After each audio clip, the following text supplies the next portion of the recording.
सारी चीज़ां डिस्कस करते यूरोपियन, पर ये इन्हों बहुत लाइक करते सी। महाराजा रणजीत सिंह बड़ी कोशिश की, काफ़ी लंबी इन्हों की हिस्टरी सीगी। सो देखो 1832 ਦੇ ਨੇੜੇ ਤੇੜੇ ਚੱਲ ਰਿਹਾ ਜੀ। ਲਾਹੌਰ 'ਚ 12 ਦਰੀ ਦੇ ਵਿੱਚ ਦਰਬਾਰ ਲੱਗਿਆ, ਹਰ ਹਫਤੇ ਲੱਗਦਾ ਸੀ ਦਰਬਾਰ।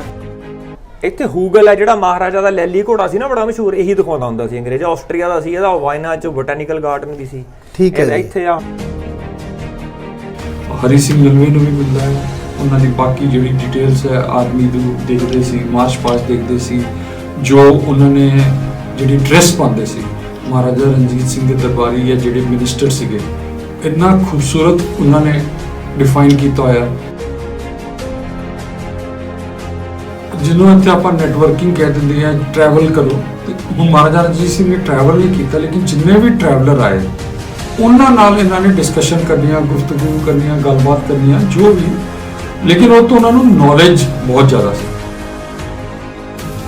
ਪੂਰਾ ਇੰਡੀਆ ਵੀ ਦੇਖ ਰਹੇ ਨੇ, ਪਲੱਸ ਆਸਟ੍ਰੇਲੀਆ ਦੀ ਇਨਫੋਰਮੇਸ਼ਨ ਵੀ ਹੈਗੀ ਉਹਨਾਂ ਕੋਲ। ਕਿ ਮਤਲਬ ਸਿੱਖਾਂ ਦੀ ਮੂਵਮੈਂਟ ਮਹਾਰਾਜਾ ਰਣਜੀਤ ਸਿੰਘ ਦੇ ਟਾਈਮ ਤੋਂ ਹੋਣੀ ਸਟਾਰਟ ਹੋ ਚੁੱਕੀ ਸੀ। ਹਾਂਜੀ, ਸਤਿ ਸ਼੍ਰੀ ਅਕਾਲ ਜੀ, ਕੀ ਹਾਲ ਚਾਲ ਹੈ? ਨਾਪਰੀ ਸੰਧੂ ਪੰਜਾਬੀ ਕੈਂਗਰੂ ਤੋਂ।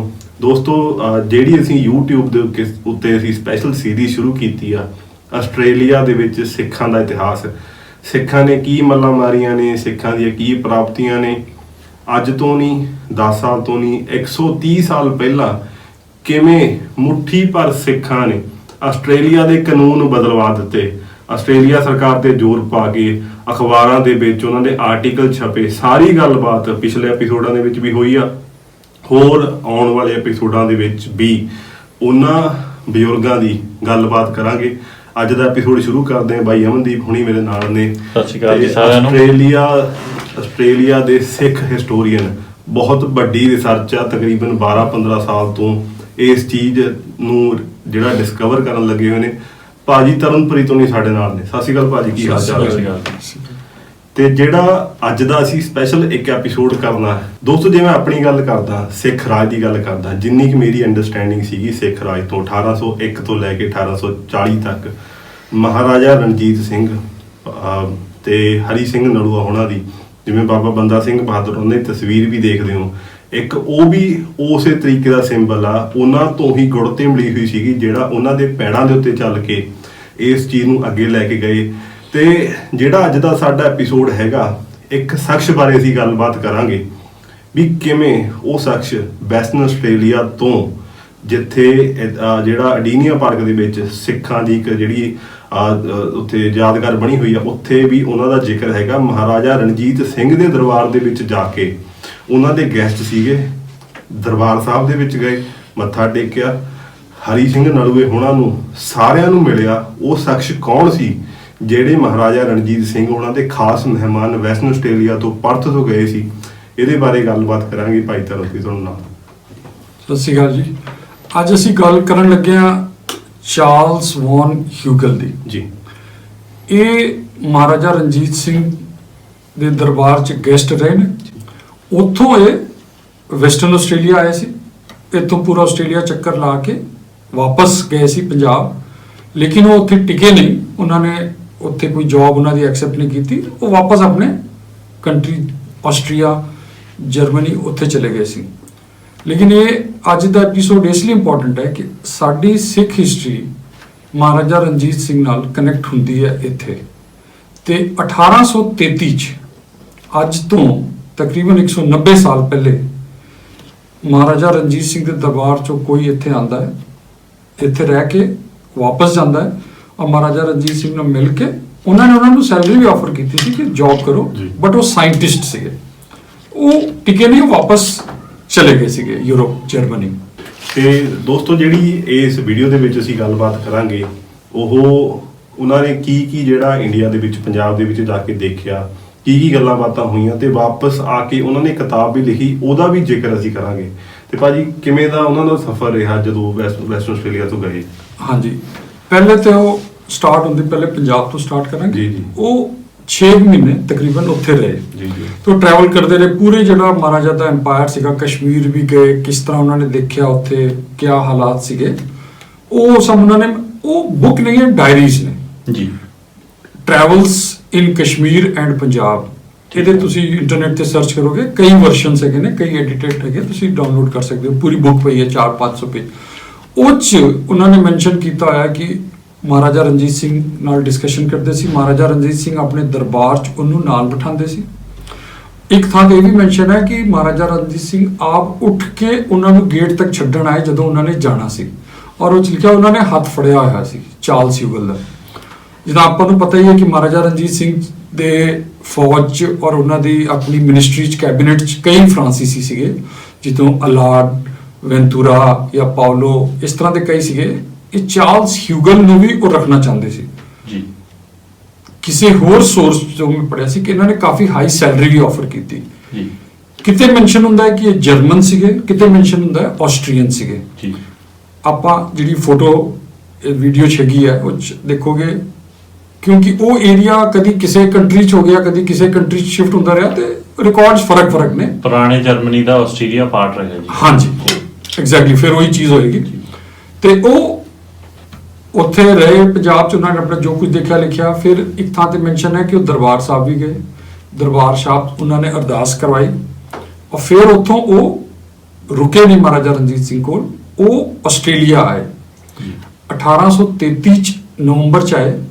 ਉਦੋਂ ਪਹਿਲੇ ਵੈਸਟਰਨ ਆਸਟ੍ਰੇਲੀਆ ਆਏ। ਵੈਸਟਰਨ ਆਸਟ੍ਰੇਲੀਆ 'ਚ ਉਦੋਂ ਫਰੀਮੈਂਟਲ ਪੋਰਟ ਦੀ ਬਜਾਏ ਐਲਬਨੀ ਪੋਰਟ, ਅੱਛਾ ਉਹ ਜ਼ਿਆਦਾ ਵੱਡਾ ਸੀਗਾ। ਜੀ ਜੀ ਈਵਨ ਕਿ ਫਸਟ ਵਰਲਡ ਵਾਰ 'ਚ ਵੀ ਅਗਰ ਦੇਖਦੇ ਹਾਂ, ਸਾਰੇ ਜਿਹੜੇ ਆਸਟ੍ਰੇਲੀਅਨ ਨੇਵੀ ਦੇ ਸ਼ਿਪ ਸੀਗੇ, ਜੀ। ਇਹ ਸਾਰੇ ਐਲਬਨੀ ਤੋਂ ਗਏ ਸੀ। ਜੀ। ਐਲਬਨੀ ਬੜਾ ਸੇਫ ਸੀਗਾ ਕਿ ਦੂਰ ਸੀਗਾ, ਜੀ। ਇੱਥੇ ਪੋਰਟ ਹੁੰਦਾ ਸੀ। ਤੇ ਉਹ ਚਾਰਲਸ ਹਿਊਗਲ, ਸ਼ਿਪ ਦਾ ਨਾਮ ਸੀ HMS ਐਲੀਗੇਟਰ। ਜੀ। ਉਹ HMS ਐਲੀਗੇਟਰ ਤੇ ਆਏ ਸੀ, ਔਰ ਉਹਨਾਂ ਦੇ ਆਉਣ ਤੋਂ ਪਹਿਲੇ ਵੀ ਇੱਥੇ ਨਿਊਜ਼ ਛਪ ਚੁੱਕੀ ਸੀ ਕਿ HMS ਐਲੀਗੇਟਰ ਤੇ ਇੱਕ ਐਸਾ ਪੈਸੇਂਜਰ ਆ ਰਿਹਾ ਹੈ ਜਿਹੜਾ ਕਿ ਸਾਇੰਟਿਸਟ ਹੈ। ਜੀ। ਉਹ ਬੋਟੈਨਿਸਟ ਸੀਗੇ। ਜੀ। ਤੇ ਉੱਥੋਂ ਵੀ ਲੈ ਕੇ ਆਏ ਸੀ ਪੰਜਾਬ, ਇੰਡੀਆ ਤੋਂ ਵੀ ਬੀਜ, ਪੱਤੇ, ਫੁੱਲ, ਫਰੂਟ, ਔਰ ਇੱਥੇ ਵੀ ਆ ਕੇ ਉਹਨਾਂ ਨੇ ਤਕਰੀਬਨ 1 ਸਾਲ ਬਿਤਾਇਆ ਆਸਟ੍ਰੇਲੀਆ 'ਚ। ਇੱਥੋਂ ਫਿਰ ਉਹ ਸਿਡਨੀ ਵੀ ਗਏ।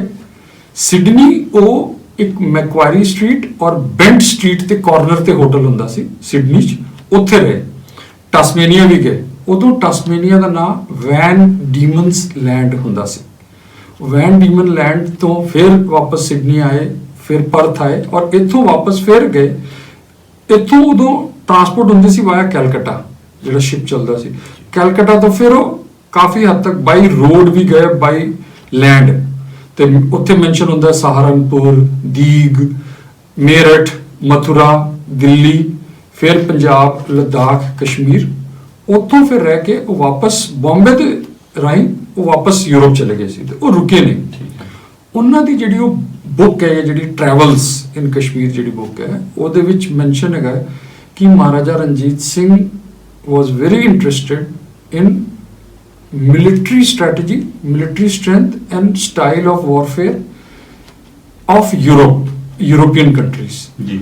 ਉਹਨਾਂ ਨੇ ਉਹ 'ਚ ਮੈਂਸ਼ਨ ਕੀਤਾ ਕਿ ਉਹ ਫ੍ਰਾਂਸੀਸੀ, ਇਟਾਲੀਅਨ ਜਾਂ ਜਿਹੜੇ ਹੋਰ ਕੰਟਰੀ ਦੇ ਲੋਕ ਆਉਂਦੇ ਸੀ, ਟਰੈਵਲ ਕਰਦੇ ਸੀਗੇ, ਫ੍ਰੈਂਚ ਤੇ ਸੀਗੇ, ਉਹਨਾਂ ਕੋਲੋਂ ਇਹ ਸਮਝਦੇ ਸੀਗੇ ਕਿ ਤੁਹਾਡੀ ਆਰਮੀ ਕਿੰਨੀ ਹੈ, ਤੁਹਾਡੀ ਉੱਤੇ ਆਰਟਿਲਰੀ ਕੈਸੀ ਹੈ, ਤੁਹਾਡੇ ਉਹ ਕੈਵਲਰੀ ਰੈਜੀਮੈਂਟਸ ਕੈਸੀਆਂ ਨੇ, ਤੁਹਾਡੀ ਤਨਖਾਹਾਂ ਕਿੰਨੀਆਂ ਨੇ, ਉਹਦੇ ਨਾਲ ਕੰਪੇਅਰ ਕਰਦੇ ਸੀਗੇ। ਔਰ ਹਰੀ ਸਿੰਘ ਨਲਵਾ ਵੀ ਨਾਲ ਹੁੰਦਾ ਸੀ ਕਈ ਵਾਰ।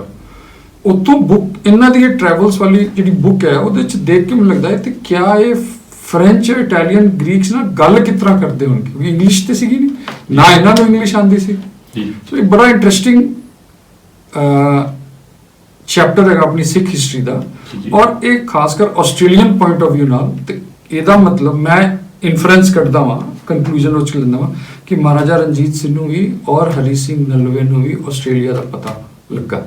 ਉਹਨਾਂ ਨੇ ਜ਼ਰੂਰ ਜਾ ਕੇ ਰਿਪੋਰਟ ਦਿੱਤੀ ਹੋਣੀ ਹੈ, ਗੱਲਬਾਤ ਕਰਦੇ ਹੋ। ਜਦੋਂ ਇੰਨਾ ਇੰਟਰਸਟਿਡ ਹੈ ਬੰਦਾ ਕਿ ਸਾਰੀ ਚੀਜ਼ਾਂ ਡਿਸਕਸ ਕਰਦੇ ਯੂਰੋਪੀਅਨ, ਔਰ ਇਹ ਇਹਨਾਂ ਨੂੰ ਬਹੁਤ ਲਾਈਕ ਕਰਦੇ ਸੀ। ਮਹਾਰਾਜਾ ਰਣਜੀਤ ਸਿੰਘ ਨੇ ਬੜੀ ਕੋਸ਼ਿਸ਼ ਕੀਤੀ, ਕਾਫੀ ਲੰਬੀ ਇਹਨਾਂ ਦੀ ਹਿਸਟਰੀ ਸੀਗੀ, ਔਰ ਇਹ ਰੁਕੇ ਨਹੀਂ, ਵਾਪਸ ਚਲੇ ਗਏ। ਇਹਨਾਂ ਨੂੰ ਬੈਰਨ ਦਾ ਟਾਈਟਲ ਮਿਲਿਆ ਸੀ। ਬੈਰਨ ਇੱਕ ਜਿੱਦਾਂ ਆਪਣੇ ਇੰਡੀਆ 'ਚ ਕੋਈ ਖਿਤਾਬ ਦਿੱਤੇ ਜਾਂਦੇ ਆ, ਇਸ ਤਰ੍ਹਾਂ ਖਿਤਾਬ ਦਿੱਤਾ ਜਾਂਦਾ ਸੀ, ਉਹਨਾਂ ਨੂੰ ਦਿੱਤਾ ਗਿਆ। ਔਰ ਜਿਹੜੇ ਇਹ ਆਸਟ੍ਰੇਲੀਆ 'ਚ ਵੀ ਰਹਿ ਕੇ ਗਏ, ਜਿਸ ਤਰ੍ਹਾਂ ਮੈਂ ਮੈਂਸ਼ਨ ਕੀਤਾ ਕਿ ਆਉਣ ਤੋਂ ਪਹਿਲੇ ਵੀ ਇੱਕ ਨਿਊਜ਼ ਆਰਟੀਕਲ ਹੈ। ਪਿੱਛੇ ਜੇ ਮੈਂ ਜਿੱਦਾਂ ਐਲਬਨੀ ਗਿਆ, ਉੱਥੇ ਬਾਈ ਚਾਂਸ ਜਿਹੜਾ ਐਲੀਫੈਂਟ ਸਟੋਨ ਜਾਂ ਐਲੀਫੈਂਟ ਗੇਟ ਕਰਕੇ ਕੁਝ ਏਰੀਆ ਹੈਗਾ ਐਲਬਨੀ ਦਾ, ਉੱਥੇ ਮੈਂ ਟਰੈਵਲ ਕਰ ਰਿਹਾ ਸੀ। ਉੱਥੇ ਪੈਦਲ ਅਲੀ ਵਾਕ ਕਰ ਰਿਹਾ ਸੀ ਬੁਸ਼ 'ਚ, ਬੀਚਸ ਹੈਗੀਆਂ ਰੌਕੀ, ਬੜੇ ਖੂਬਸੂਰਤ ਥਾਂ ਹੈ। ਉੱਥੇ ਇੱਕ ਪਲਾਗ ਦਿਸਿਆ, ਆ ਜਿਹੜਾ ਪਲਾਗ ਜੋ ਤੁਹਾਨੂੰ ਦਿਖਾਇਆ ਹੈ, ਇਹ ਪਲਾਗ ਉੱਥੇ ਲੱਗਾ ਹੋਇਆ ਸੀ। ਤੇ ਜਦੋਂ ਮੈਂ ਕ੍ਰਾਸ ਕਰ ਗਿਆ, ਜਿਹਨੂੰ ਕਹਿੰਦੇ ਨਾ ਕਾਰਨਰ ਆਫ ਦਾ ਆਈ, ਮੇਰੀ ਨਜ਼ਰ ਪਈ। ਮੈਂ ਹਾਲੇ ਤੱਕ ਪੜਿਆ ਸੀਗਾ ਕਿ ਚਾਰਲਸ ਵੌਨ ਹਿਊਗਲ ਹੈ, ਉੱਥੇ ਲਿਖਿਆ ਸੀ ਕਾਰਲ, CARL ਹਿਊਗਲ। ਫਿਰ ਮੈਂ ਵਾਪਸ ਆਇਆ ਉੱਥੇ, ਫਿਰ ਮੈਂ ਇਹ ਨਾਂ ਸਿਮਲਾ, ਫਿਰ ਜੋ ਪੜਿਆ ਤੇ ਐਗਜ਼ੈਕਟਲੀ ਉਹੀ ਨਾਂ ਸੀ, ਸੇਮ ਪੀਰੀਅਡ। ਤੇ ਇੱਥੇ ਉਹਨੂੰ ਨਾਂ ਦੇ ਸਪੈਲਿੰਗ CARL ਹੈਗੇ, ਕਿਤੇ ਚਾਰਲਸ ਹੈ। CARL ਦਾ ਇੱਕ ਵਰਸ਼ਨ ਕਾਰਲ ਵੀ ਹੁੰਦਾ ਹੈ, KARL, ਜਿਹੜੇ ਕਿ ਤੁਹਾਨੂੰ ਕਾਰਲ ਮਾਰਕਸ ਇਹ ਨਾਮ ਮਿਲੇਗੇ, ਲੇਕਿਨ CARL ਇਹਦਾ ਮਤਲਬ ਚਾਰਲ ਪ੍ਰੋਨਾਉਂਸ ਹੁੰਦਾ ਹੈ, ਤੇ ਚਾਰਲਸ ਵੀ ਹੈਗਾ ਹੈ। ਸੋ ਉੱਥੋਂ ਉਹਨਾਂ ਦੀ ਉਹ ਮਿਲ ਗਈ। ਫਿਰ ਮੈਂ ਲੋਕਲ ਲਾਇਬ੍ਰੇਰੀ ਜਾ ਕੇ ਸਪੈਂਡ ਕੀਤਾ, ਤੇ ਆ ਜਿਹੜੀਆਂ ਦੋ ਬੁੱਕਸ ਦੇ ਆ ਟਾਈਟਲ ਆ ਰਹੇ ਨੇ, ਇਹ ਬੁੱਕ 'ਚ ਪਤਾ ਲੱਗਾ ਕਿ ਐਲਬਨੀ 'ਚ ਇੱਕ ਸਟਰੀਟ ਦਾ ਨਾਮ ਹੀ ਉਹਨਾਂ ਦੇ ਨਾਂ ਤੇ ਰੱਖਿਆ ਗਿਆ, ਅੱਛਾ ਹਿਊਗਲ ਸਟਰੀਟ। ਅੱਛਾ। ਸੋ ਉੱਥੋਂ ਦੀ ਜਿਹੜੀ ਲੋਕਲ ਹਿਸਟਰੀ ਹੈ ਐਲਬਨੀ ਦੀ, ਉਹ 'ਚ ਵੀ ਉਹਨਾਂ ਦਾ ਮੈਂਸ਼ਨ ਹੈਗਾ। ਸੋ ਜਦੋਂ ਇੱਕ ਬੰਦੇ ਦੇ ਜਿਹੜਾ ਕਿ ਟਰੈਵਲਰ ਹੈ, ਇੱਕ ਸਾਲ ਹੀ ਆਇਆ, ਇੱਕ ਸਾਲ ਤੋਂ ਪਤਾ ਨਹੀਂ ਕਿੰਨੀ ਦੇਰ ਵੈਸਟਰਨ ਆਸਟ੍ਰੇਲੀਆ ਮਹੀਨਾ ਕਰਾਏ ਹੋਣੇ, ਉਸ ਪਰਸਨੈਲਿਟੀ ਦੇ, ਉਸ ਸ਼ਖਸੀਅਤ ਦੇ ਨਾਂ ਤੇ ਅਗਰ ਸਟਰੀਟ ਰੱਖੀ ਗਈ ਹੈ, it means he was very important. ਔਰ ਉਹ ਮਹਾਰਾਜਾ ਰਣਜੀਤ ਸਿੰਘ ਦੇ ਦਰਬਾਰ 'ਚ 6 ਮਹੀਨੇ ਰਹਿੰਦਾ ਹੈ।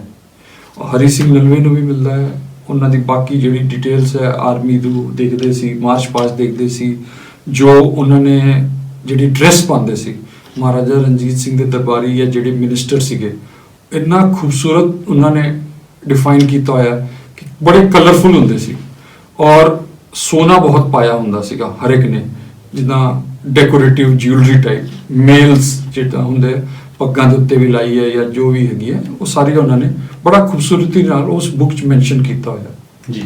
ਯਾਨੀ ਜੇ ਸਿਰਫ ਇਹਨਾਂ ਦੀਆਂ ਗੱਲਾਂ 'ਚੋਂ ਦੇਖਿਆ ਜਾਏ ਤਾਂ ਰਣਜੀਤ ਸਿੰਘ ਵੈਸੇ ਹੀ ਨਹੀਂ ਇੰਨਾ ਟਾਈਮ ਰਾਜ ਕਰ ਗਿਆ, ਇੱਕ ਸਿੱਖਣ ਦੀ, ਹਮੇਸ਼ਾ ਨਵੀਂ ਚੀਜ਼ਾਂ ਦੇਖਣ ਦੀ ਚਾਹ ਸੀ। ਕੌਣ ਰਾਜ ਕਰ ਰਿਹਾ ਦੁਨੀਆ ਤੇ, ਕਿੱਦਾਂ ਰਾਜ ਕਰ ਰਿਹਾ ਹੈ, ਉਹ ਤੋਂ ਅਸੀਂ ਕੀ ਸਿੱਖ ਸਕਦੇ ਹਾਂ। ਇਹ ਗੱਲਾਂ ਕਰਕੇ ਉਹਨਾਂ ਦਾ ਰਾਜ ਇੰਨੇ ਟਾਈਮ ਕਾਇਮ ਰਿਹਾ। ਹਾਂਜੀ ਜੀ, ਇਹ ਵੀ ਚੀਜ਼ ਦੇਖਣ ਵਾਲੀ ਇਹਨਾਂ ਦੀ ਗੱਲਾਂ 'ਚ। ਜਿਹਨੂੰ ਇੱਥੇ ਆਪਾਂ ਨੈਟਵਰਕਿੰਗ ਕਹਿ ਦਿੰਦੇ ਆ, ਟਰੈਵਲ ਕਰੋ। ਤੇ ਹੁਣ ਮਹਾਰਾਜਾ ਰਣਜੀਤ ਸਿੰਘ ਨੇ ਟਰੈਵਲ ਨਹੀਂ ਕੀਤਾ, ਲੇਕਿਨ ਜਿੰਨੇ ਵੀ ਟਰੈਵਲਰ ਆਏ ਉਹਨਾਂ ਨਾਲ ਇਹਨਾਂ ਨੇ ਡਿਸਕਸ਼ਨ ਕਰਨੀਆਂ, ਗੁਫ਼ਤਗੂ ਕਰਨੀਆਂ, ਗੱਲਬਾਤ ਕਰਨੀਆਂ, ਜੋ ਵੀ, ਲੇਕਿਨ ਉਹ ਤੋਂ ਉਹਨਾਂ ਨੂੰ ਨੌਲੇਜ ਬਹੁਤ ਜ਼ਿਆਦਾ ਸੀ। ਇਹਨਾਂ ਨੇ ਉੱਤੇ ਡਿਫਾਈਨ ਕੀਤਾ ਹੋਇਆ ਕਿ ਉਹ ਛੋਟਾ ਜਿਹਾ ਸੀਗਾ, ਕਾਲੇ ਦੱਬੇ ਰੰਗ ਦਾ ਸੀਗਾ, ਮੂੰਹ ਦੇ ਚੇਚਕ ਦੇ ਦਾਗ ਸੀ, ਹੀ ਵਾਸ ਨਾਟ ਗੁੱਡ ਲੁਕਿੰਗ, ਲੇਕਿਨ ਉਹਦੀ ਨੌਲੇਜ ਔਰ ਉਹਦੀ ਡਿਸਕਸ਼ਨਸ ਕਿਸੇ ਪੁਆਇੰਟ ਨੂੰ ਗ੍ਰੈਸਪ ਕਰ ਲੈਣਾ, ਉਹ ਸਕਿੱਲ ਬਹੁਤ ਅੱਛੀ ਸੀ। ਜੋ ਹਰੀ ਸਿੰਘ ਨਲਵੇ ਦੇ ਵੀ ਘਰ ਜਾਂਦੇ ਆ, ਸੇਮ ਚੀਜ਼, ਮਤਲਬ ਉਹ ਦੋਵੇਂ ਨੌਲੇਜ ਲੈਣ 'ਚ, ਖਾਸ ਕਰ ਇਸ ਤਰੀਕੇ ਦੀ ਇੰਟਰਨੈਸ਼ਨਲ। ਅੱਛਾ, ਚਾਰਲਸ ਹੂਗਲ ਹਰੀ ਸਿੰਘ ਨਲਵੇ ਦੇ ਘਰ ਜਾ ਕੇ ਆਏ ਆ ਜੀ? ਹਾਂਜੀ, ਅੱਛਾ। ਉੱਥੇ ਮੈਂਸ਼ਨ ਹੈ, ਉਹ ਕਿਸ਼ਨਗੜ੍ਹ ਦੇ ਕੋਲ ਉਹਨਾਂ ਦੀ ਕੋਠੀ ਸੀਗੀ ਜੀ ਜੀ। ਉੱਥੇ ਇਹ ਲਿਖਿਆ ਕਿ ਉੱਪਰਲੀ ਮੰਜ਼ਿਲ 'ਚ ਸੀਗੇ, ਹੁਣ ਕਿੰਨੇ ਮੰਜ਼ਿਲਾ ਸੀਗਾ ਇਹ ਨਹੀਂ ਮੈਨੂੰ ਪਤਾ, ਜੀ, ਜੀ। ਉੱਥੇ ਸੀਗਾ। ਔਰ ਉੱਥੇ ਕਸ਼ਮੀਰੀ ਪਸ਼ਮੀਨਾ ਸ਼ਾਲ, ਬਹੁਤ ਡੈਕੋਰੇਟਿਵ ਉਹਨਾਂ ਦਾ ਘਰ ਸੀਗਾ, ਬਹੁਤ ਸਾਰੀ ਚੀਜ਼ਾਂ ਪਈਆਂ ਹੋਈਆਂ ਸੀ। ਉਹਨਾਂ ਦੀ ਹਰੀ ਸਿੰਘ ਨਲਵੇ ਨੇ ਆਪਣੀ ਇੱਕ ਪੇਂਟਿੰਗ ਬਣਾਈ ਹੋਈ ਸੀ, ਜਿੱਥੇ ਕਿ ਉਹਨਾਂ ਨੇ ਸ਼ੇਰ ਦਾ ਜਬੜਾ ਫਾੜਿਆ ਸੀ, ਕਿਸੇ ਆਰਟਿਸਟ ਨੇ ਬਣਾਈ ਸੀ। ਉਹ ਪੇਂਟਿੰਗ ਵੀ ਦਿਖਾਈ ਚਾਰਲਸ ਹਿਊਗਲ ਨੂੰ ਹਰੀ ਸਿੰਘ ਨਲਵੇ ਨੇ। ਅੱਛਾ। ਔਰ ਹਰੀ ਸਿੰਘ ਨਲਵੇ ਦਾ ਬੇਟਾ ਚਤਰ ਸਿੰਘ, ਇੱਥੇ ਮੈਂਸ਼ਨ ਹੈ ਕਿ 10 ਸਾਲ ਦਾ ਬੇਟਾ ਚਤਰ ਸਿੰਘ ਨੂੰ ਵੀ ਮਿਲੇ ਨੇ ਜੀ।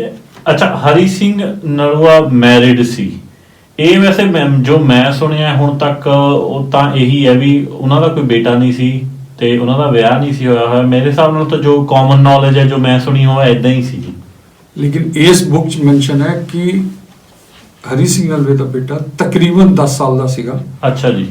ਉਹ ਹਾਰਸ ਰਾਈਡਿੰਗ ਵੀ ਕਰਦਾ ਸੀਗਾ ਜੀ ਜੀ ਜੀ। ਔਰ ਉਹਨੇ ਬੜੀ ਡੈਕੋਰੇਟਿਵ ਡਰੈਸ ਪਾਈ ਹੋਈ ਸੀਗੀ, ਔਰ ਉਹਨੇ ਜਿਊਲਰੀ ਵੀ ਕਾਫੀ ਪਾਈ ਹੋਈ ਸੀ। ਇਹ ਉਹਨੂੰ ਮਿਲੇ, ਲੇਕਿਨ ਉਹ ਜਿਹੜਾ ਟ੍ਰੈਡੀਸ਼ਨ ਕਸਟਮ ਸੀਗਾ, ਇੱਥੇ ਜਿਹੜਾ ਬੁੱਕ 'ਚ ਮੈਂਸ਼ਨ ਹੈ ਕਿ ਚਰਤ ਸਿੰਘ ਜਿਹੜਾ ਸੀਗਾ ਬੇਟਾ ਉਹਨਾਂ ਦਾ, ਉਹ ਐਕਸਪੈਕਟ ਕਰ ਰਿਹਾ ਸੀ ਕਿ ਜਿਸ ਤਰ੍ਹਾਂ ਉਹ ਕਿਸੇ ਬੜੇ ਵੱਡੇ ਆਫੀਸਰ ਦਾ ਬੇਟਾ ਹੈ, ਤੇ ਇਹ ਜੋ ਚਾਰਲਸ ਹਿਊਗਲ ਹੈ ਉਹਨੂੰ ਰਿਸਪੈਕਟ ਦੇਣ, ਉਸ ਤਰੀਕੇ ਨਾਲ ਜਿਹੜਾ ਪ੍ਰੋਟੋਕੋਲ ਹੁੰਦਾ ਇਹਨਾਂ ਨੇ ਨਹੀਂ ਕੀਤਾ। ਇਹਨਾਂ ਨੇ ਕਿਹਾ ਕਿ ਮੈਂ ਹੁਣ 10 ਸਾਲ ਦਾ ਹੈ, ਠੀਕ ਹੈ ਹਰੀ ਸਿੰਘ ਨਲਵਾ ਹੋਏਗਾ, ਲੇਕਿਨ ਚਰਤ ਸਿੰਘ ਤੇ ਕੁਝ ਨਹੀਂ ਹੈ। ਤੇ ਇਹਨਾਂ ਨੇ ਉਹ ਨਹੀਂ ਕੀਤਾ ਐਂਡ ਹੀ ਵਾਸ ਵੈਰੀ ਆਫੈਂਡਡ ਕਿ ਇਹਨਾਂ ਨੇ ਮੈਨੂੰ ਹੁਣ ਚੁੱਕ ਕੇ ਸਲਾਮ ਨਹੀਂ ਕੀਤਾ ਜਾਂ ਜੋ ਪ੍ਰੋਟੋਕਾਲ ਸੀ ਜੀ। ਇਹਨਾਂ ਨੇ ਨਹੀਂ ਕੀਤਾ। ਯਾਨੀ ਸਿੱਖਾਂ ਦੇ ਉਸ ਟਾਈਮ ਦੇ ਰਾਜ ਦੇ ਟਾਈਮ ਨਵਾਬੀ ਕਲਚਰ ਆ ਗਿਆ ਸੀ ਹਾਂਜੀ ਇੱਕ ਤਰੀਕੇ ਇੱਥੇ- ਨਾਲ। ਹਾਂ, ਇੱਕ ਨਵਾਬੀ ਕਲਚਰ ਵੀ ਹੁੰਦਾ ਨਾ ਵੀ ਕਿੱਦਾਂ ਕਿਸੇ ਨੂੰ ਗ੍ਰੀਟ ਕਰਨਾ, ਕਿੱਦਾਂ ਕਿਸੇ ਨੂੰ ਮਿਲਣਾ, ਰਾਇਲਸ ਕਿੱਦਾਂ ਹਾਂ। ਬੇਸਿਕਲੀ ਰਹਿੰਦੇ ਆ। ਹਾਂ ਲੇਕਿਨ ਇਹਦਾ ਐਗਜ਼ੈਕਟਲੀ ਆਪੋਜ਼ਿਟ ਜੀ ਸੀਗਾ ਹਰੀ ਸਿੰਘ ਨਲਵਾ। ਹੀ ਅੱਛਾ। ਵਾਸ ਸੋ ਹੰਬਲ ਜੀ। ਐਂਡ ਡਾਊਨ ਟੂ ਅਰਥ, ਜੀ ਉਹਨਾਂ ਨੇ ਮੈਂਸ਼ਨ ਕੀਤਾ ਹੈ। ਲੇਕਿਨ ਉਹ ਜ਼ਿਆਦਾ ਹਾਈਟ ਦੇ ਨਹੀਂ ਸੀ ਬਟ ਵੈਰੀ ਸਟੌਕੀ, ਮਤਲਬ ਤਾਕਤ ਪਤਾ ਲੱਗਦਾ ਸੀਗਾ, ਵੈਰੀ ਵੈਲ ਬਿਲਡ, ਔਰ ਗੱਲਬਾਤ ਕਰਨ ਚ ਉਹ ਬਹੁਤ ਹੀ ਈਜ਼ੀ ਟੂ ਅਪਰੋਚ ਜਿਹਨੂੰ ਕਹੀਏ ਨਾ, ਠੀਕ। ਉਹ ਇੱਥੇ ਮੈਂਸ਼ਨ ਹੈ ਹਰੀ ਸਿੰਘ ਨਲਵੇ ਦੇ ਬਾਰੇ। ਜੀ ਮੀਨਸ ਇੱਕ ਹੋਰ ਵੀ ਚੀਜ਼ ਇਹਦੇ ਚ, ਪਿਤਾ ਨੇ ਅਸਲ ਜ਼ਿੰਦਗੀ ਦੇਖੀ ਹੈ, ਹਾਂਜੀ ਬੱਚੇ ਨੇ ਚੰਗਾ ਸੁਖ ਭਰਿਆ ਰਾਜ ਵਾਲਾ ਟਾਈਮ ਦੇਖਿਆ, ਜਿਹਨੂੰ ਕਹਿੰਦੇ ਨੇ born with silver spoon. Born with silver spoon. ਜੀ ਤੇ ਉੱਥੇ ਮੈਂਸ਼ਨ ਹੈਗਾ ਕਿ ਉਹਨਾਂ ਦੇ ਘਰ ਬਹੁਤ ਸੋਹਣਾ ਡੈਕੋਰੇਟਡ ਸੀਗਾ ਹਰੀ ਸਿੰਘ ਨਲਵੇ ਦਾ। ਔਰ ਫਿਰ ਇਹ ਜਦੋਂ ਪੰਜਾਬ ਤੋਂ ਪਹਿਲੀ ਵਾਰ ਗਏ, ਪੰਜਾਬ ਤੋਂ ਆਸਟ੍ਰੇਲੀਆ ਆਏ, ਤੇ ਇਹਨਾਂ ਨੇ ਦਰਬਾਰ ਸਾਹਿਬ ਅਰਦਾਸ ਕਰਵਾਈ ਜਾਂ ਜੋ ਵੀ ਸੈਰੇਮਨੀ ਸੀ, ਬੜਾ ਅੱਛਾ ਡਿਟੇਲ ਨਹੀਂ ਮੈਂਸ਼ਨਡ ਉੱਤੇ, ਉਹਨਾਂ ਨੂੰ ਜੋ ਲੱਗਾ ਜੀ, ਜੀ। ਉਹਨਾਂ ਨੇ ਉੱਥੋਂ ਦੇ ਗ੍ਰੰਥੀ ਨੂੰ ਗੁਰੂ ਕਿਹਾ ਹੋਇਆ ਹੈ। ਜੀ ਸਾਨੂੰ ਪਤਾ ਹੈ ਗੁਰੂ ਤੇ ਹੁੰਦਾ ਨਹੀਂ, ਲੇਕਿਨ ਇਹਨਾਂ ਨੇ ਉਸ ਬੁੱਕ 'ਚ ਮੈਂਸ਼ਨ ਇਹ ਵੀ ਕੀਤਾ ਹੋਇਆ ਹੈ ਕਿ ਕਿਸ ਤਰ੍ਹਾਂ ਸਿੱਖ ਹਿਸਟਰੀ, ਕਿਸ ਤਰ੍ਹਾਂ ਰਾਜ ਐਸਟੈਬਲਿਸ਼ ਹੋਇਆ ਸੀ ਰਣਜੀਤ ਸਿੰਘ ਦਾ, ਜਿਹੜਾ ਵੱਡਾ ਘੱਲੂਘਾਰਾ ਹੈ, ਜਿੱਤੇ ਅਹਿਮਦ ਸ਼ਾਹ ਅਬਦਾਲੀ ਦੀ ਲੜਾਈਆਂ ਮਰਾਠਿਆਂ ਨਾਲ, ਮਰਾਠਿਆਂ ਨੇ ਵੀ ਆ ਕੇ ਪੰਜਾਬ ਕੈਪਚਰ ਕੀਤਾ ਸੀ, ਜਿਹੜਾ ਹੋਲਕਰ ਸੀਗੇ, ਹੋਲਕਰ ਦੀ ਫੌਜ 'ਚ ਵੀ ਸਿੱਖ ਰੈਜੀਮੈਂਟਾਂ ਸੀਗੀਆਂ। ਅੱਛਾ। ਹਾਂਜੀ ਮਰਾਠਿਆਂ ਦੇ ਫੌਜ 'ਚ ਵੀ ਉਹ ਆ ਗਏ ਸੀ। ਬੰਦਾ ਸਿੰਘ ਬਹਾਦਰ ਦਾ ਵੀ ਥੋੜਾ ਜਿਹਾ ਜ਼ਿਕਰ ਆਂਦਾ ਹੈ। ਉਹਨਾਂ ਨੇ ਸਾਰਾ ਡਿਟੇਲ ਜੋ ਵੀ ਉਹ ਸਿੱਖਦੇ ਗਏ ਉਸ ਬੁੱਕ 'ਚ, ਉਸ ਡਾਇਰੀ 'ਚ ਲਿਖੀ ਗਏ। ਜਾਨੀ ਜਿੱਦਾਂ ਆਪਾਂ ਕਿਤੇ ਜਾਂਦੇ ਆ ਉੱਥੇ ਬੈਠ ਕੇ ਗੱਲਾਂ ਕਰਦੇ ਆ, ਹਾਂਜੀ। ਗੱਲਾਂ ਚ ਅਗਲਾ ਪੁਰਾਣੀ ਗੱਲ ਦੱਸਦਾ ਹੈ, ਨਵੀਂ ਗੱਲ ਦੱਸਦਾ, ਕੁਝ ਇੰਟਰਸਟਿੰਗ ਫੈਕਟ ਦੱਸ ਦਿੰਦਾ। ਇਹ ਹਰ ਚੀਜ਼ ਨੂੰ ਨੋਟ ਕਰਦੇ ਗਏ ਵੀ ਜੋ ਇਹਨਾਂ ਨੂੰ ਪਤਾ ਲੱਗਿਆ। ਹਾਂਜੀ ਉੱਥੇ ਉਸ ਬੁੱਕ 'ਚ ਦੇਖਾਂਗੇ ਡਿਟੇਲਸ ਲਿਖੀ ਹੋਈ ਹੈ, ਕਿੰਨੇ ਘੁੜਸਵਾਰ ਸੀ, ਕਿੰਨੀ ਆਰਟਿਲਰੀ ਸੀ, ਕਿਸ ਤਰੀਕੇ ਦੀ ਤੋਪਾਂ ਸੀਗੀਆਂ, ਫੌਜ ਕਿੰਨੀ ਸੀ, ਕਿੰਨੀਆਂ ਸਿੱਖ ਰੈਜੀਮੈਂਟ ਸੀਗੀਆਂ ਜਿਹੜੀ ਕਿ ਯੂਰੋਪੀਅਨ ਪੈਟਰਨ ਤੇ ਟ੍ਰੇਨ ਹੋ ਰਹੀਆਂ ਸੀ, ਅੱਛਾ। ਔਰ ਕਿੰਨੇ ਦੂਸਰੇ ਸੀ, ਕਿਉਂਕਿ ਫੌਜ ਅਗੇਨ 60 70 80% ਮੁਸਲਮਾਨ ਵੀ ਸੀਗੇ, ਜੀ ਜਿਹੜੇ ਸੀਗੇ ਸਿੱਖ ਤੇ ਘੱਟ ਗਿਣਤੀ 'ਚ ਸੀਗੇ, ਔਰ ਕਈ ਰੈਜੀਮੈਂਟਸ ਜਿਹੜੀਆਂ ਪੁਰਾਣੀਆਂ ਸੀ ਉਹਨਾਂ ਦੇ ਬਾਰੇ ਬੜਾ ਅੱਛਾ ਡਿਸਕ੍ਰਿਪਸ਼ਨ ਨਹੀਂ ਹੈਗਾ। ਜੀ ਜੀ ਉਹ ਕਾਫੀ ਜਿੱਦਾਂ ਡਰੱਗਸ ਤੇ ਅਫੀਮ ਤੇ ਵੀ ਰਹਿੰਦੇ ਸੀ, ਅਫੀਮ ਵਾਸ ਵੈਰੀ ਉਹ ਫੌਜ 'ਚ ਉਹ ਵੀ ਉਹਨਾਂ ਨੇ ਉੱਥੇ ਮੈਂਸ਼ਨ ਕੀਤਾ ਹੋਇਆ। ਜੀ। ਕੁਝ ਰੈਜੀਮੈਂਟਸ ਕਹਿੰਦੇ ਦੇ ਵਰ ਐਟ ਪਾਰ ਵਿਦ ਯੂਰੋਪੀਅਨ ਸਟੈਂਡਰਡਸ, ਅੱਛਾ। ਜਿੱਥੋਂ ਕਿ ਅੰਗਰੇਜ਼ ਡਰਦੇ ਹੁੰਦੇ ਸੀ। ਜੀ ਜੀ ਹੁਣ ਇਸ ਤੋਂ ਹੀ ਦੇਖਦੇ ਹਾਂ ਅਗਰ ਜਿਹੜੀ ਉਹ ਰੈਜੀਮੈਂਟ ਸੀਗੀਆਂ ਉਸ ਟਾਈਮ, ਜਿਸ ਤਰ੍ਹਾਂ ਤੁਸੀਂ ਮੈਂਸ਼ਨ ਕੀਤਾ ਸਿੱਖ ਰਾਜ 1801 ਤੋਂ ਲੈ ਕੇ 1840 ਸੀਗਾ। ਹੁਣ ਉਹ 'ਚ ਆਪਾਂ ਦੋ ਗੱਲਾਂ ਜ਼ਿਆਦਾ ਡਿਸਕਸ ਨਹੀਂ ਹੁੰਦੀਆਂ ਕਿ ਮਹਾਰਾਜਾ ਰਣਜੀਤ ਸਿੰਘ ਦਾ ਅਗਰ ਟਾਈਮ ਦੇਖੀਏ, ਸਤਲੁਜ ਤੱਕ ਇੱਧਰ ਅੰਗਰੇਜ਼ ਬੈਠੇ ਹੋਏ ਨੇ, ਪੂਰਾ ਇੰਡੀਆ ਇਹਨਾਂ ਦੇ ਕਬਜ਼ੇ 'ਚ ਹੈ, ਥੱਲੇ ਸਾਊਥ ਵੀ। ਲੇਕਿਨ ਹੈਦਰਾਬਾਦ ਦੇ ਜਿਹੜਾ ਨਵਾਬ ਸੀ ਜਾਂ ਜੋ ਵੀ ਰਾਜਾ ਸੀ ਉਸ ਟਾਈਮ ਤੇ, ਉਹਨੂੰ ਕੁਝ ਦਿੱਕਤਾਂ ਆ ਰਹੀਆਂ ਸੀ ਹੈਦਰਾਬਾਦ ਏਰੀਆ 'ਚ। ਜੀ ਜੀ ਉਹਨੇ ਮਹਾਰਾਜਾ ਰਣਜੀਤ ਸਿੰਘ ਕੋਲੋਂ ਹੈਲਪ ਮੰਗੀ ਸੀ। ਜੀ ਮਹਾਰਾਜਾ ਰਣਜੀਤ ਸਿੰਘ ਨੇ 1200 ਘੁੜਸਵਾਰ ਆਰਮਡ ਭੇਜੇ ਸੀ ਉਹਦੀ ਮਦਦ ਲਈ। ਹੁਣ ਆਪਾਂ ਅਗਰ ਇਹ ਦੇਖੀਏ ਕਿ ਲਾਹੌਰ ਤੋਂ ਕਿਸ ਤਰ੍ਹਾਂ ਉਹ ਗਏ, ਇਹਦਾ ਮਤਲਬ ਰਾਜਸਥਾਨ, ਗੁਜਰਾਤ, ਮਹਾਰਾਸ਼ਟਰ, ਮੱਧ ਪ੍ਰਦੇਸ਼, ਫਿਰ ਆਂਧਰਾ, ਕਰਨਾਟਕਾ ਹੁੰਦੇ ਹੋਏ ਹੈਦਰਾ ਪਹੁੰਚਦੇ। ਲਾਹੌਰ ਤੋਂ ਹੈਦਰਾਬਾਦ ਲਗਾ ਲਈਏ ਤੇ 1000-1500 ਕਿਲੋਮੀਟਰ ਹੋਏਗਾ। ਹੋ ਜਾਂਦਾ ਜੀ। ਹੁਣ 1200 ਘੁੜਸਵਾਰ ਕਿੰਨੇ ਦਿਨ 'ਚ ਪਹੁੰਚਿਆ? ਤੇ ਜੇ ਅਸੀਂ ਇਹ ਮੈਂਸ਼ਨ ਕਰਦੇ ਹਾਂ ਕਿ ਗੋਰਿਆਂ ਦਾ ਰਾਜ ਸੀ ਤੇ ਐਨਿਮੀ ਸੀਗਾ, ਐਨਿਮੀ ਦੀ ਫੌਜ ਕਿਸ ਤਰ੍ਹਾਂ ਕ੍ਰਾਸ ਕਰ ਰਹੀ ਹੈ ਔਰ ਕਿਸੇ ਨੇ ਕੁਝ ਨਹੀਂ ਕਿਹਾ। ਇਸ ਤਰ੍ਹਾਂ ਇੱਕ ਹੋਰ ਐਪੀਸੋਡ ਹੈ, ਅਸਾਮ ਦੇ ਰਾਜੇ ਦੀ ਲੜਾਈ ਹੋ ਰਹੀ ਹੈ, ਉਹਨੇ ਵੀ ਹੈਲਪ ਮੰਗੀ ਸੀ ਮਹਾਰਾਜਾ ਰਣਜੀਤ ਸਿੰਘ ਤੋਂ। ਹੁਣ ਕਿੱਥੇ ਅਸਾਮ, ਕਿੱਥੇ ਲਾਹੌਰ? ਮਹਾਰਾਜਾ ਰਣਜੀਤ ਸਿੰਘ ਨੇ 500 ਘੁੜਸਵਾਰ ਉਹਦੀ ਹੈਲਪ ਲਈ ਕਰ ਲਏ ਸੀ। ਯਾਨੀ ਉਸ ਟਾਈਮ ਅੰਗਰੇਜ਼ ਇੰਡੀਆ 'ਚ ਹਰ ਕੀਮਤ ਤੇ ਰਣਜੀਤ ਸਿੰਘ ਨਾਲ ਲੜਾਈ ਅਵੋਇਡ ਕਰ ਰਹੇ ਤੇ, ਪੂਰਾ ਕੋਸ਼ਿਸ਼ ਕਰ ਰਹੇ ਤੇ ਵੀ ਕੋਈ ਸਿੱਧੀ ਲੜਾਈ ਨਾ ਹੋ ਜਾਵੇ ਰਣਜੀਤ ਸਿੰਘ ਨਾਲ, ਪੂਰਾ ਅਵੋਇਡ ਕਰ ਰਹੇ ਤੇ। ਇਹ ਵੀ ਇੱਕ ਐਸਪੈਕਟ ਹੈਗਾ ਉਸ ਚੀਜ਼ ਨੂੰ ਆਬਜ਼ਰਵ ਕਰਨ ਦਾ, ਵਿਊ ਕਰਨ ਦਾ। ਇੱਕ ਇਹ ਵੀ ਹੈਗਾ ਕਿਆ ਜਿਹੜੇ ਇਹ ਏਰੀਆ ਜਿਹਨੂੰ ਅਸੀਂ ਕਹਿੰਦੇ ਬ੍ਰਿਟਿਸ਼ ਰਾਜ, ਜੇ ਬ੍ਰਿਟਿਸ਼ ਰਾਜ ਦੇ ਅੰਡਰ ਸੀਗਾ ਔਰ ਇਹ ਆਪਸ 'ਚ ਅਗਰ ਕਿਸੇ ਦੀ ਲੜਾਈਆਂ ਹੋ ਰਹੀਆਂ ਜੀ ਤੇ ਕਿਆ ਮਹਾਰਾਜਾ ਰਣਜੀਤ ਸਿੰਘ ਵਾਸ ਯੂਐਨਓ, ਉਹ ਆਪਣੀ ਪੀਸ ਕੀਪਿੰਗ ਫੋਰਸ ਘੱਲਦਾ ਸੀ? ਹੈ ਤਾਂ ਪੀਸ ਕੀਪਿੰਗ ਫੋਰਸ ਹੀ ਹੈ ਜੀ ਫਿਰ ਉਸ ਜ਼ਮਾਨੇ ਦੀ। ਉਹ ਹੁਣ ਤੁਸੀਂ ਹੈਦਰਾਬਾਦ ਕੋਲ ਦੇਖੋ ਤੇ ਉੱਥੇ ਇੱਕ ਸਿੱਖ ਪੇਟ ਜਾਂ ਸਿੱਖ ਵਿਲੇਜ ਹੈਗਾ। ਹੁਣ ਉਹ ਸੀਗੇ ਕਈ ਜਿਹੜੇ ਵਾਪਸ ਨਹੀਂ ਗਏ, ਉਹਨੇ ਕਾਫੀ ਜ਼ਮੀਨ ਆਫਰ ਵੀ ਕੀਤੀ ਸੀਗੀ। ਹਿਸਟਰੀ 'ਚ ਜੋ ਮੇਰੀ ਨੌਲੇਜ ਹੈ ਕਿ ਉਹਨਾਂ ਨੇ ਐਕਸੈਪਟ ਨਹੀਂ ਕੀਤੀ, ਕੁਝ ਸੈਟਲ ਹੋ ਗਏ, ਬਾਕੀ ਵਾਪਸ ਆਏ। ਸੇਮ ਚੀਜ਼ ਅਸਾਮ ਵੱਲ ਗਏ, ਹੈ ਜੀ ਅਸਾਮ 'ਚ ਵੀ ਹੈਗੇ ਆ।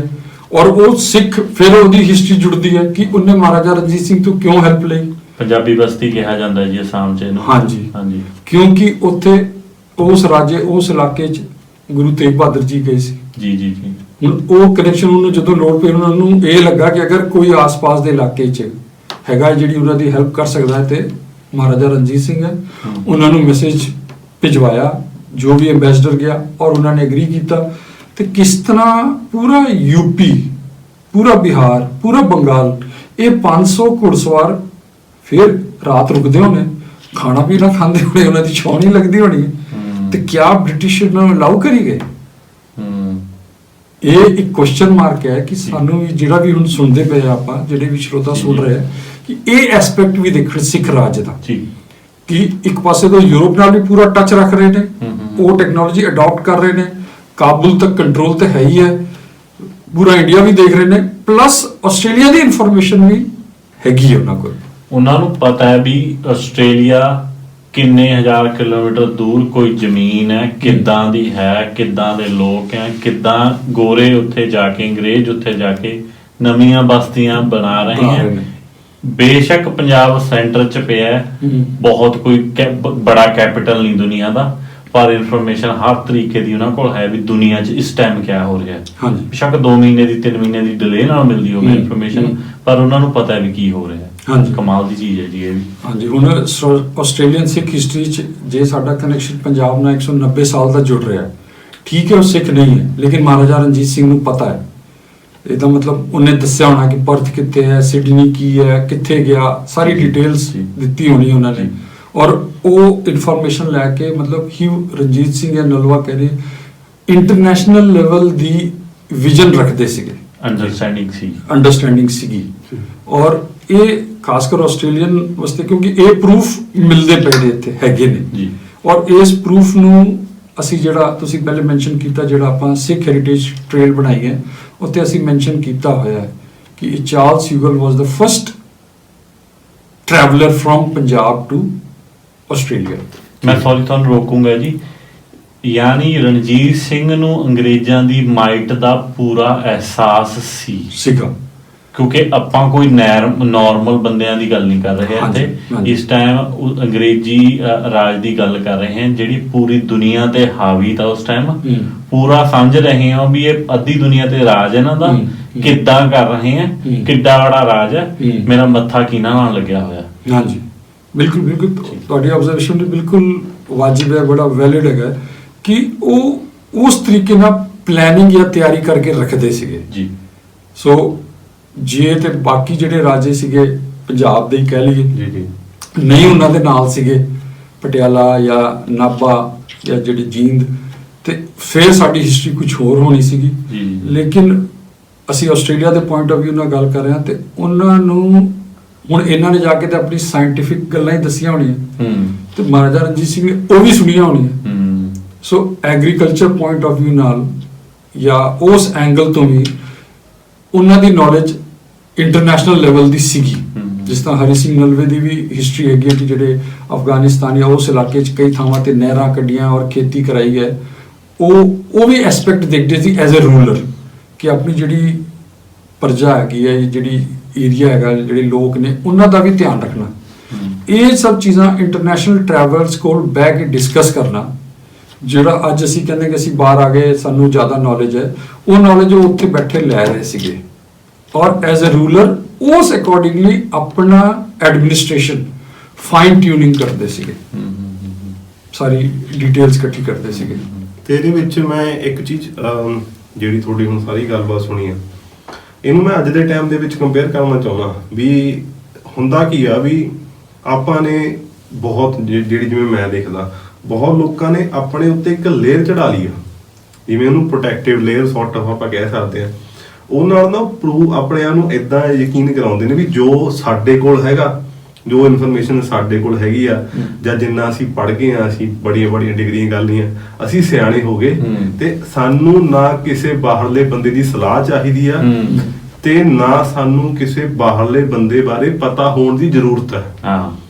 ਅੱਜ ਦੇ ਟਾਈਮ ਦੇ ਉੱਤੇ ਇੱਕ ਲੇਅਰ ਬਣ ਗਈ ਆ। ਪਰ ਹੁਣ ਜਿਵੇਂ ਮਹਾਰਾਜਾ ਰਣਜੀਤ ਸਿੰਘ ਹੁਣਾਂ ਦੀ ਤੇ ਹਰੀ ਸਿੰਘ ਨਲਵੇ ਹੁਣਾਂ ਦੀ ਗੱਲ ਕਰਦੇ ਆ ਵੀ ਉਹ ਬੰਦਾ ਚਾਰਲਸ ਹਿਊਗਲ ਪਰਥ ਤੋਂ ਇੰਡੀਆ ਜਾ ਰਿਹਾ ਹੈ, ਜਿਹਦੇ ਪਰਥ ਦੇ ਵਿੱਚ ਆਉਣ ਤੋਂ ਪਹਿਲਾਂ ਪਰਥ ਦੇ ਅਖਬਾਰ ਦੇ ਵਿੱਚ ਆਰਟੀਕਲ ਛਪਿਆ ਸੀ ਵੀ ਕੋਈ ਬਹੁਤ ਵੱਡਾ ਬੰਦਾ ਆ ਜਹਾਜ਼ ਦੇ ਉੱਤੇ ਆ ਰਿਹਾ ਤੇ ਉਹ ਬੰਦਾ 6 ਮਹੀਨੇ ਇੰਡੀਆ ਰਹਿੰਦਾ, ਪੰਜਾਬ ਮਹਾਰਾਜਾ ਰਣਜੀਤ ਸਿੰਘ ਕੋਲ ਰਹਿੰਦਾ ਤੇ 6 ਮਹੀਨੇ ਦੇ ਵਿੱਚ ਜਿੰਨੀ ਜਾਣਕਾਰੀ ਉਹਨਾਂ ਨੇ ਕਲੈਕਟ ਕਰਨੀ ਸੀ, ਚਾਹੇ 6 ਮਹੀਨੇ ਦੇ ਵਿੱਚ ਕੀ ਨਹੀਂ ਪਤਾ ਲੱਗਦਾ ਬੰਦੇ ਨੂੰ, A to Z ਬੰਦੇ ਨੇ ਜੋ 5 ਸਾਲ 6 ਸਾਲ ਜਾਂ 25 ਸਾਲ ਦੇ ਵਿੱਚ ਨੌਲੇਜ ਜਿਹੜੀ ਉਹਨੇ ਹਾਸਿਲ ਕੀਤੀ ਆ, ਉਹ 6 ਮਹੀਨੇ ਦੇ ਵਿੱਚ ਸਾਰੀ ਗ੍ਰੈਬ ਕਰ ਲਈ।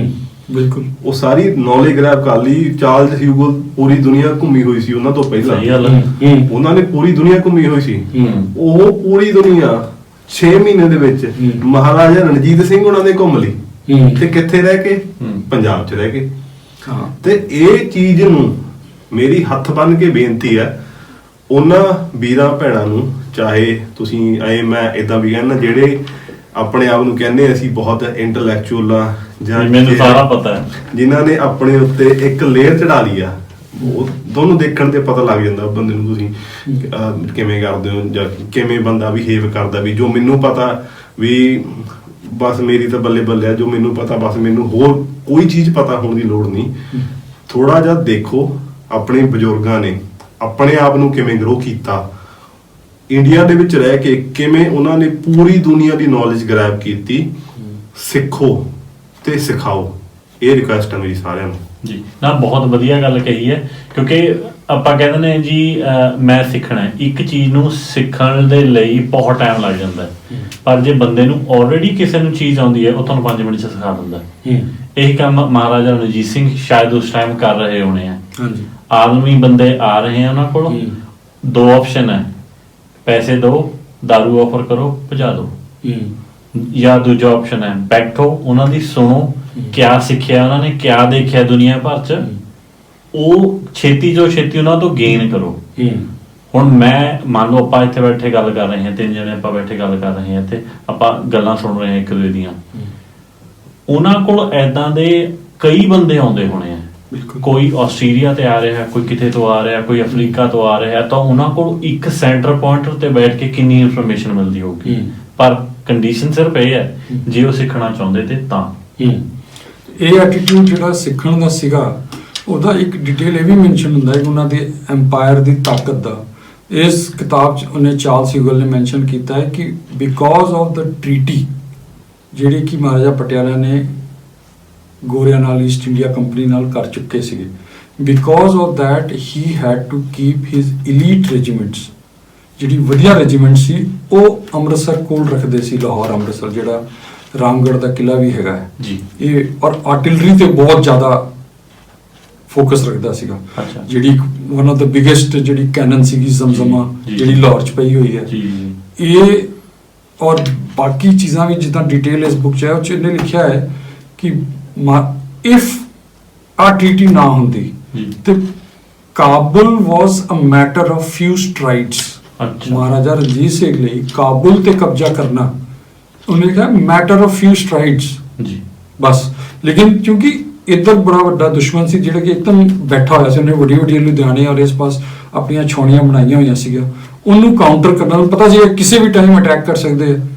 ਤੇ ਜੇ ਇੱਧਰ ਥੋੜਾ ਜਿਹਾ ਪੀਸ ਹੁੰਦਾ, ਲੇਕਿਨ ਪੀਸ ਦੇ ਨਾਲ ਇਹ ਵੀ ਦੇਖਦੇ ਕਿ ਜਿਹੜੀ ਉਹਨਾਂ ਦੀ 2 ਰੈਜੀਮੈਂਟ ਇੱਕ ਅਸਾਮ ਜਾਂਦੀ ਹੈ, ਇੱਕ ਹੈਦਰਾਬਾਦ ਜਾਂਦੀ ਹੈ, 1200 ਘੁੜਸਵਾਰ ਵਿਦ ਆਰਟਿਲਰੀ ਵਿਦ ਸ਼ਸਤਰ, ਇਹਦਾ ਮਤਲਬ ਭੱਜ ਕੇ ਸਪੀਡ ਨਹੀਂ ਸੀਗੀ। ਔਰ ਰਾਤ ਰੁਕਦੇ ਕਿੰਨੇ ਦਿਨ 'ਚ ਪਹੁੰਚੇ ਔਰ ਅਸਾਮ ਕਿੰਨੇ ਦਿਨ ਪਹੁੰਚੇ, ਤੇ ਕਿਆ ਅੰਗਰੇਜ਼ ਵੀ ਇੰਨਾ ਜ਼ਿਆਦਾ ਡਰਦੇ ਸੀ। ਦੁਨੀਆ ਦੀ ਇੱਕ ਨੰਬਰ ਪਾਵਰ ਉਹਨਾਂ ਦੇ ਸਾਈਡ ਤੇ ਬੈਠੀ ਹੈ, ਜਿਹਦੀ ਉਹਨਾਂ ਨੂੰ ਕੇਅਰ ਕਰਨੀ ਪੈ ਰਹੀ ਹੈ। ਇਹਦਾ ਮਤਲਬ ਉਹ ਅਫਗਾਨਾਂ ਦੀ ਇੰਨੀ ਟੈਨਸ਼ਨ ਹੀ ਨਹੀਂ ਲੈਂਦੇ ਸੀ। ਉਹ ਕਹਿੰਦੇ it's a matter of few strides. ਔਰ ਉਹਦੇ ਬਾਅਦ ਉਹ ਰਸ਼ੀਅਨਸ ਨਾਲ ਵੀ ਗੱਲ ਕਰ ਰਹੇ ਸੀਗੇ ਮਹਾਰਾਜਾ ਰਣਜੀਤ ਸਿੰਘ ਕਿ ਰਸ਼ੀਅਨਸ ਦਾ ਵੀ, ਔਰ ਗੋਰੇ ਇਹ ਵੀ ਡਰ ਰਹੇ ਸੀ ਕਿ ਜੇ ਰਸ਼ੀਅਨਸ ਆਉਣ ਲੱਗ ਪਏ, ਜਿਹਦਾ ਕਿ ਆਪਾਂ ਹੁਣੇ ਵੀ ਦੇਖਦੇ ਹਾਂ ਅਫਗਾਨਿਸਤਾਨ 'ਚ ਵੀ ਸੀਗੇ ਜਾਂ ਜੋ ਵੀ ਸੀਗੇ, ਇਹਨਾਂ ਨੂੰ ਇੰਟਰਨੈਸ਼ਨਲ ਲੈਵਲ ਦੀ ਜਿਹੜੀ ਡਿਪਲੋਮੇਸੀ ਹੈ ਉਹ ਵੀ ਬਹੁਤ ਹਾਈ ਰੱਖਦੇ ਸੀਗੇ। ਜਿਹੜੇ ਇਧਰੋਂ ਚੈਨਲ ਖੁੱਲੇ ਹੋਏ ਸੀ ਵੈਸਟਰਨ ਸਾਈਡ ਦਾ, ਯੂਰੋਪੀਅਨਸ ਬ੍ਰਿਟਿਸ਼ ਤੇ ਲਿਆਏ ਗਏ ਸੀਗੇ ਇਹਨਾਂ, ਬਟ ਹੀ ਵਾਸ ਐਟ ਪਾਰ, ਜਿਹਨੂੰ ਕਹਿ ਦਈਏ ਨਾ, at international level. But again ਉਹ ਫਸਟ ਹੈਂਡ ਰੂਲਰ ਸੀਗੇ, ਉਹਨਾਂ ਨੂੰ ਕੋਈ ਜੱਦੀ ਇਤਨਾ ਨਹੀਂ ਮਿਲਿਆ ਸੀ ਰਾਜ ਕਿ ਉਹਨਾਂ ਨੂੰ ਬਚਪਨ ਤੋਂ ਹੀ ਪੋਲੀਟੀਕਲ ਔਰ ਇਕਨੋਮੀ ਔਰ ਐਡਮਿਨਿਸਟ੍ਰੇਸ਼ਨ ਨੌਲੇਜ ਦਿੱਤੀ ਗਈ, ਉਹਨਾਂ ਨੇ ਸੈਲਫ ਲਰਨ ਕੀਤੀ ਸੀ। ਹਾਂ, ਤਾਂ ਉਹਦੇ ਬਾਅਦ ਜੋ ਉਹਨਾਂ ਦਾ ਕਿੰਗਡਮ ਦਾ ਹੋਇਆ, that is a different issue. But ਉਹ ਜਿਹੜਾ 40 ਸਾਲ ਦਾ ਹੈਗਾ ਹੈ ਮਹਾਰਾਜਾ ਰਣਜੀਤ ਸਿੰਘ ਦਾ ਸਿੱਖ ਰਾਜ ਦਾ, ਔਰ ਸਾਡਾ ਜਿਹੜਾ ਕਨੈਕਸ਼ਨ ਹੈ, ਇਹ ਆਸਟ੍ਰੇਲੀਅਨ ਹਿਸਟਰੀ ਵਾਸਤੇ ਵੀ, ਸਾਡੀ ਸਿੱਖ ਹਿਸਟਰੀ ਵਾਸਤੇ ਵੀ, ਕਿ ਯੂਰਪ ਦਾ ਤਾਂ ਉਹਨਾਂ ਨੂੰ ਪਤਾ ਸੀ, ਲੇਕਿਨ ਆਸਟ੍ਰੇਲੀਆ ਜਿੱਥੇ ਕੋਈ ਬਿਜ਼ਨਸ, ਕੋਈ ਟਰੈਵਲ ਨਹੀਂ ਹੋ ਰਿਹਾ ਇੰਡੀਆ ਦਾ, ਆਸਟ੍ਰੇਲੀਆ ਦੀ ਐਡੀ ਇੰਪੋਰਟੈਂਸ ਨਹੀਂ ਸੀ ਉਸ ਟਾਈਮ, ਕੁਝ ਵੀ ਨਹੀਂ ਸੀ। ਹਾਂ, ਔਰ ਉਹਦਾ ਵੀ ਨੌਲੇਜ ਉਹਨਾਂ ਨੂੰ ਸੀਗੀ। ਸਹੀ। ਹਾਂਜੀ। ਤੇ ਇੱਕ ਮੈਂ ਇਹਦੇ ਵਿੱਚ ਇੱਕ ਚੀਜ਼ ਕਲੀਅਰ ਕਰਨੀ ਚਾਹੁੰਦਾ ਵੀ ਜਿਹੜੀ ਇਸ ਵੀਡੀਓ ਦੇ ਵਿੱਚ ਗੱਲਬਾਤ ਹੋ ਰਹੀ ਹੈ, ਇਹ ਇੰਡੀਆ ਦੇ ਪੁਆਇੰਟ ਆਫ ਵਿਊ ਤੋਂ ਗੱਲ ਨਹੀਂ ਹੋ ਰਹੀ, ਇਹ ਆਸਟ੍ਰੇਲੀਆ ਤੋਂ ਗਏ ਹੋਏ ਇੱਕ ਅੰਗਰੇਜ਼ ਜਿਹੜਾ ਪਰਥ ਵੈਸਟਰਨ ਆਸਟ੍ਰੇਲੀਆ, ਪੂਰੇ ਆਸਟ੍ਰੇਲੀਆ 'ਚ ਘੁੰਮਿਆ ਹੋਇਆ, ਇੰਡੀਆ ਗਿਆ, ਮਹਾਰਾਜਾ ਰਣਜੀਤ ਸਿੰਘ ਕੋਲ ਗਿਆ, ਉਹਨੇ ਕਿਤਾਬ ਲਿਖੀ, ਉਹਨਾਂ ਦੇ ਪੁਆਇੰਟ ਆਫ ਵਿਊ ਤੋਂ ਗੱਲ ਹੋ ਰਹੀ ਆ। ਇਹ ਆਪਾਂ ਨੂੰ ਦੇਖਣਾ ਪੈਣਾ ਵੀ ਆਸਟ੍ਰੇਲੀਅਨ ਹਿਸਟਰੀ ਵੀ ਇਸ ਚੀਜ਼ ਦੇ ਵਿੱਚ ਇਨਕਲੂਡ ਹੈਗੀ ਆ। ਉਸ ਤੋਂ ਬਾਅਦ ਅਸੀਂ ਹੋਰ ਵੀ ਬਹੁਤ ਵੀਡੀਓਜ਼ ਕੀਤੀਆਂ ਨੇ, ਕਿਵੇਂ ਸਾਡੇ ਬਜ਼ੁਰਗ ਆਸਟ੍ਰੇਲੀਆ ਦੇ ਵਿੱਚ ਆਉਂਦੇ ਨੇ ਤੇ ਉਹੀ ਇੱਕ ਅਲੱਗ ਜਜ਼ਬਾ ਲੈ ਕੇ ਆਸਟ੍ਰੇਲੀਆ ਦੇ ਕਾਨੂੰਨ ਤੱਕ ਬਦਲਵਾ ਦਿੰਦੇ ਨੇ। ਉਹ ਵੀਡੀਓਜ਼ ਵੀ ਅਸੀਂ ਕੀਤੀਆਂ ਹੋਈਆਂ, ਬਿਸ਼ਨ ਸਿੰਘ ਉਹਨਾਂ ਦੀ ਵੀ ਅਸੀਂ ਗੱਲਬਾਤ ਕੀਤੀ ਆ, ਵੀਡੀਓ ਬਹੁਤ ਛੇਤੀ ਅਪਲੋਡ ਹੋ ਜਾਊਗੀ। ਉਹ ਮਸਾ ਸਿੰਘ ਉਹਨਾਂ ਵੀ ਗੱਲਬਾਤ ਕੀਤੀ ਆ। ਉਹ ਸਾਰੀਆਂ ਚੀਜ਼ਾਂ ਤੁਹਾਨੂੰ ਦੇਖਣੀਆਂ ਪੈਣੀਆਂ ਵੀ ਇਹ ਆਸਟ੍ਰੇਲੀਅਨ ਪੁਆਇੰਟ ਆਫ ਵਿਊ ਆ ਇਹ ਚੀਜ਼ਾਂ ਨੂੰ ਦੇਖਣ ਦਾ। ਜੀ। ਔਰ ਇੱਥੇ ਇੱਕ ਹੋਰ ਬੜੀ ਇੰਪੋਰਟੈਂਟ ਗੱਲ ਆਪਾਂ ਦੇਖਦੇ ਹਾਂ, ਜੇ ਆਪਾਂ 190 ਸਾਲ ਦੀ ਹਿਸਟਰੀ ਦੀ ਗੱਲ ਕਰ ਰਹੇ ਹਾਂ ਤੇ ਸਿੱਖਾਂ ਦੀ ਨੌਲੇਜ ਜਾਂ ਮੂਵਮੈਂਟ ਹਾਲੇ ਤੇ ਚਾਰਲਸ ਯੂਗਲ ਆਏ ਨੇ, ਔਰ ਇੱਕ ਲੈਂਡ ਰਿਕਾਰਡ ਹੈਗਾ ਕੇਸ 'ਚ ਜਿੱਥੇ ਕਿ ਇੱਕ ਜ਼ਮੀਨ ਟ੍ਰਾਂਸਫਰ ਹੋ ਰਹੀ ਹੈ ਇੱਕ ਫਾਦਰ ਟੂ ਸਨ 1850 ਦੇ ਆਸ-ਪਾਸ, ਔਰ ਉੱਥੇ ਲਿਖਿਆ ਹੋਇਆ ਕਿ ਸਨ ਇਜ਼ 18 ਇਅਰਸ ਔਰ born in Australia. It means 1800 30 ਦੇ ਆਸ-ਪਾਸ ਹੈਗੇ ਨੇ ਉੱਥੇ ਸਿੱਖ। ਅੱਛਾ। ਹਾਂ, ਔਰ ਫਿਰ 1848 ਜਦੋਂ ਹਰੀ ਐਂਗਲੋ ਸਿੱਖ ਵਾਰਸ ਚੱਲ ਰਹੀਆਂ ਨੇ, ਸਭਰਾਵਾਂ ਦੀ ਲੜਾਈ, ਮੁਦਕੀ ਦੀ ਲੜਾਈ, ਚਿਲੀਆਂਵਾਲਾ ਦੀ, ਇਹ ਲੜਾਈਆਂ ਹੋ ਰਹੀਆਂ ਨੇ। ਔਰ ਐਡੀਲੇਡ 'ਚ ਜਿਹੜਾ ਬੈਂਕ ਆਫ ਸਾਊਥ ਆਸਟ੍ਰੇਲੀਆ ਹੈ, ਹੁਣ ਉਸ ਬੈਂਕ ਦਾ ਨਾਂ ਚੇਂਜ ਹੋ ਗਿਆ, ਲੇਕਿਨ ਤੁਸੀਂ bank of south Australia the history ਪੜ੍ਹੋਗੇ ਤੇ ਐਡੀਲੇਡ 'ਚ 1848 ਜਿਹੜਾ ਪਹਿਲਾ ਅਕਾਊਂਟ ਖੋਲ ਰਿਹਾ ਹੈ, ਉੱਥੇ ਲਿਖਿਆ ਹੈ ਕਿ ਕੁਰਪੋ ਸਿੰਘ ਅਫਗਾਨ ਲਿਖਿਆ ਹੈ, ਲੇਕਿਨ ਸਿੰਘ ਹੈ।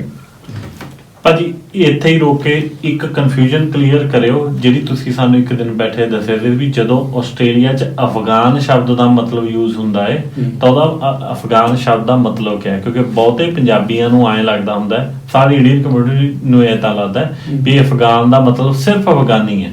ਭਾਜੀ ਇਹ ਕਲੀਅਰ ਕਰ ਦਿਓ ਤਾਂ ਕਿ ਬੰਦੇ ਨੂੰ ਪੂਰੀ ਗੱਲ ਸਮਝ ਆਵੇ ਵੀ ਇਹਦਾ ਮੀਨਿੰਗ ਕੀ ਹੈ।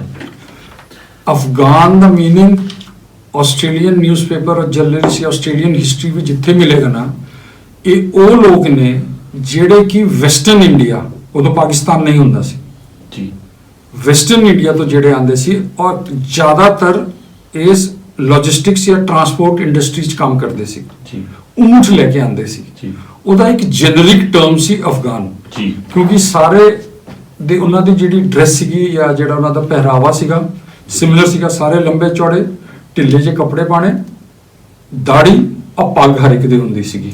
ਤਾਂ ਇੱਕ ਜੈਨਰਿਕ ਟਰਮ ਬਣ ਗਿਆ ਕਿ ਜਿਹੜਾ ਵੀ ਇਸ ਪਾਸੇ ਕੰਮ ਕਰ ਰਿਹਾ ਹੈ, ਜਿੱਦਾਂ ਆਪਾਂ ਏਸ਼ੀਅਨ ਕਹਿ ਦਿੰਦੇ ਹਾਂ। ਹੁਣ ਏਸ਼ੀਅਨ 'ਚ ਚਾਈਨੀਜ਼ ਵੀ ਆ ਗਏ, ਸਿੰਗਾਪੁਰੀਅਨ ਵੀ ਆ ਗਏ, ਮਲੇਸ਼ੀਅਨ, ਉਹ ਇੱਕ ਟਰਮ ਸੀਗਾ ਅਫਗਾਨ। ਉਹ 'ਚ ਸਿੱਖ ਵੀ ਸੀਗੇ, ਲੇਕਿਨ ਜਿੱਥੇ ਅਫਗਾਨ ਹੈ ਔਰ ਸਿੰਘ ਲਿਖਿਆ ਹੋਇਆ, ਸਾਨੂੰ ਪਤਾ ਕਿ ਅਫਗਾਨੀਆਂ 'ਚ ਸਿੰਘ ਨਹੀਂ ਹੁੰਦਾ, ਤੇ ਅਗਰ ਅਫਗਾਨ ਲਿਖਿਆ ਮੀਨਸ ਇਸ ਰੂਪ 'ਚ ਕੋਈ ਸੀਗਾ ਜਿਹਦਾ ਸਰਨੇਮ ਸਿੰਘ ਸੀਗਾ। ਜੀ ਜੀ ਜੀ ਜੀ। ਸੋ ਹੁਣ ਜਿਹੜੀ ਆਪਾਂ ਗੱਲ ਕਰ ਰਹੇ ਸੀ 190 ਸਾਲ ਦੀ, ਇਹ ਜਿਹੜੇ ਛੋਟੇ ਛੋਟੇ ਐਵੀਡੈਂਸ ਨੇ ਕਿ ਮਤਲਬ ਸਿੱਖਾਂ ਦੀ ਮੂਵਮੈਂਟ ਮਹਾਰਾਜਾ ਰਣਜੀਤ ਸਿੰਘ ਦੇ ਟਾਈਮ ਤੋਂ ਹੋਣੀ ਸਟਾਰਟ ਹੋ ਚੁੱਕੀ ਸੀ ਜੀ। ਕਿ ਜਿਹੜਾ 1848 ਚ ਆ ਕੇ ਬੈਂਕ ਅਕਾਊਂਟ ਖੋਲ ਰਿਹਾ ਹੈ ਜੀ ਜੀ ਜੀ ਔਰ ਬੈਂਕ 'ਚੋਂ ਪੈਸੇ ਜਮ੍ਹਾਂ ਕਰ ਰਿਹਾ ਹੈ ਜੀ 29 ਪਾਉਂਡਸ ਉਹਨੇ 1848 ਬੈਂਕ ਆਫ ਸਾਊਥ ਆਸਟ੍ਰੇਲੀਆ 'ਚ ਜਮ੍ਹਾਂ ਕੀਤੇ। ਲਿਖਿਆ ਹੀ ਵਾਸ ਅ ਸ਼ੈਪਰਡ, ਉਹਦੀ ਅੱਛਾ। ਭੇਡਾਂ ਸੀਗੀਆਂ, ਜੀ ਲੇਕਿਨ ਉਹਨੂੰ ਵੀ 4 ਪੈਸੇ ਇਕੱਠੇ ਕਰਨ 'ਚ ਟਾਈਮ ਲੱਗਾ ਹੋਏਗਾ। ਜੀ, ਜੀ, ਤੇ ਜੀ। ਕਿਆ ਸਿੱਖ ਮਹਾਰਾਜਾ ਰਣਜੀਤ ਸਿੰਘ ਦੇ ਟਾਈਮ ਤੋਂ ਵੀ ਆ ਰਹੇ ਸੀਗੇ। ਯਾਨੀ ਇਹ ਛੋਟੇ ਛੋਟੇ ਐਵੀਡੈਂਸ ਨੇ। ਇਟ ਮੀਨਸ ਕਿ ਸਿੱਖ ਜਿਹੜੀ ਓਵਰਆਲ ਹੈਗੀ ਹੈ ਕਿ ਅੰਗਰੇਜ਼ਾਂ ਦੇ ਨਾਲ ਜਾਂ ਅੰਗਰੇਜ਼ਾਂ ਤੋਂ ਬਾਅਦ ਆਏ ਸੀ, ਬਹੁਤ ਆਏ, ਬੜੇ ਫੌਜੀ ਆਏ, ਲੇਕਿਨ ਉਸ ਤੋਂ ਪਹਿਲੇ ਵੀ ਆ ਰਹੇ ਸੀ। ਅਗੇਨ ਇਹ ਵੋਲੰਟੀਅਰ ਆਪਣੀ ਮਰਜ਼ੀ ਨਾਲ ਆ ਰਹੇ ਸੀ ਐਕਸਪਲੋਰ ਕਰਨ। ਹੁਣ ਜਿਹੜਾ ਐਕਸਪਲੋਰਰ ਹੁੰਦਾ ਉਹਨੂੰ ਕਾਫੀ ਹੱਦ ਤੱਕ ਦਲੇਰੀ ਵੀ ਚਾਹੀਦੀ ਹੁੰਦੀ। ਹੁਣ ਇਹ ਆ ਰਹੇ ਨੇ ਆਸਟ੍ਰੇਲੀਆ ਔਰ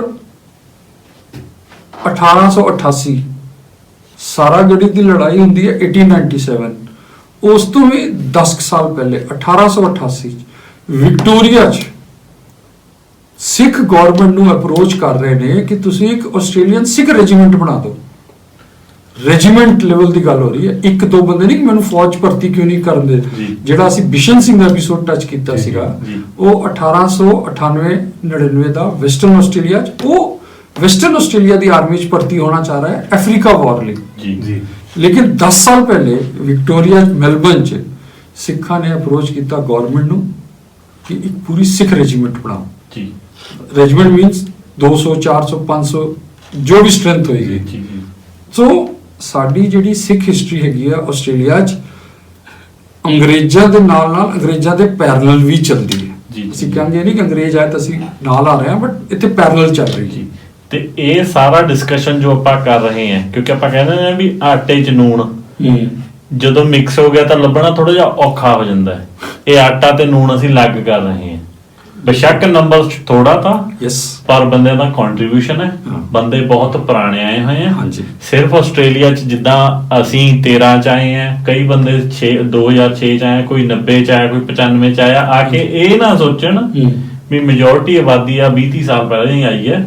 ਬੰਦੇ ਉਸ ਟਾਈਮ ਵੀ ਆਏ ਆ ਹਾਂਜੀ ਤੇ ਬੜੀਆਂ ਵੱਲਾਂ ਮਾਰੀਆਂ। ਹਾਂਜੀ ਤੇ ਆਪਣੇ ਆਪ ਨੂੰ ਨੈਰੋ ਡਾਊਨ ਨਾ ਕਰੋ, ਹਾਂਜੀ ਥੋੜੀ ਆਪਣੀ ਵਿਜ਼ਨ ਐਕਸਪੈਂਡ ਕਰੋ। ਬਿਲਕੁਲ। ਆਪਣੀ ਰੀਚ ਜੋ ਆਪਾਂ ਨੂੰ ਲੱਗਦੀ ਹੈ ਉਹ ਤੋਂ ਜ਼ਿਆਦਾ ਬੜੀ ਹੈ। ਹਾਂਜੀ। ਤੇ ਤੁਹਾਡੇ ਜਿਹੜਾ ਤੁਸੀਂ ਐਕਸਪੈਂਡ ਵਰਡ ਯੂਜ਼ ਕੀਤਾ, ਐਕਸਪੈਂਡ ਤੋਂ ਵਿਜ਼ਨ ਐਕਸਪੈਂਡ ਕਰਨਾ ਹੈ ਕਿ ਸਾਡੀ ਹਿਸਟਰੀ ਕੀ ਹੈ, ਸਾਡੇ 'ਚ ਉਹ ਐਸੈਂਸ਼ੀਅਲ ਫੀਚਰਸ ਹੈਗੇ ਨੇ। ਜੀ ਲੀਡਰਸ਼ਿਪ ਦੇ ਕਹਿ ਲਓ, ਦਲੇਰੀ ਦੇ ਕਹਿ ਲਓ, ਜਾਂ ਐਕਸਪਲੋਰ ਕਰਨ ਦੇ, ਔਰ ਸਭ ਦੇ ਨਾਲ ਰਲ ਮਿਲ ਕੇ ਸੋਸਾਇਟੀ 'ਚ ਰਹਿਣ ਦੇ। ਜੀ ਜੀ ਇਹ ਜਿਹੜੇ ਸਾਡੇ ਸਟ੍ਰੇਟਸ ਜਿਹਨੂੰ ਕਹਿ ਦਿੰਦੇ ਟ੍ਰੇਟਸ, ਇਹ ਸਾਡੇ 'ਚ ਹੈਗੇ। ਤੇ ਸਾਨੂੰ ਅੱਜ ਵੀ ਜਿੰਨੇ ਵੀ ਯੰਗ ਆਏ ਹੋਏ ਨੇ ਉਹਨਾਂ ਨੂੰ ਮਤਲਬ ਮੇਰੀ ਅਪਰੋਚ ਇਹ ਰਹੇਗੀ ਕਿ ਉਸ ਅਕੋਰਡਿੰਗਲੀ ਚੱਲੋ, ਔਰ ਜਿੱਥੇ ਵੀ ਕੋਈ ਪ੍ਰੋਬਲਮ ਆਉਂਦੀ ਹੈ ਤੇ ਥੋੜਾ ਟੇਕ ਅ ਸਟੈਪ ਬੈਕ, ਫਿਰ ਥੋੜਾ ਦੇਖੋ ਕਿ ਤੁਹਾਡੇ 'ਚ ਐਕਚੁਅਲ ਕੈਪੇਬਿਲਿਟੀ ਕੀ ਹੈ, ਤੁਹਾਡੀ ਕੈਪੈਸਿਟੀ ਕੀ ਹੈ, ਔਰ ਉਸ ਕੈਪੈਸਿਟੀ ਦੇ ਅਕੋਰਡਿੰਗਲੀ ਡਿਸੀਜਨ ਲੈ ਕੇ ਚੱਲੋ। ਦੂਜੇ ਨੂੰ ਦੇਖ ਕੇ ਨਹੀਂ, ਉਹਨੇ ਇਹ ਕਰ ਲਿਆ ਫਲਾਣੇ ਕਮਿਊਨਿਟੀ ਦੇ ਜਾਂ ਉਸ ਕਮਿਊਨਿਟੀ ਦੇ, ਨਹੀਂ।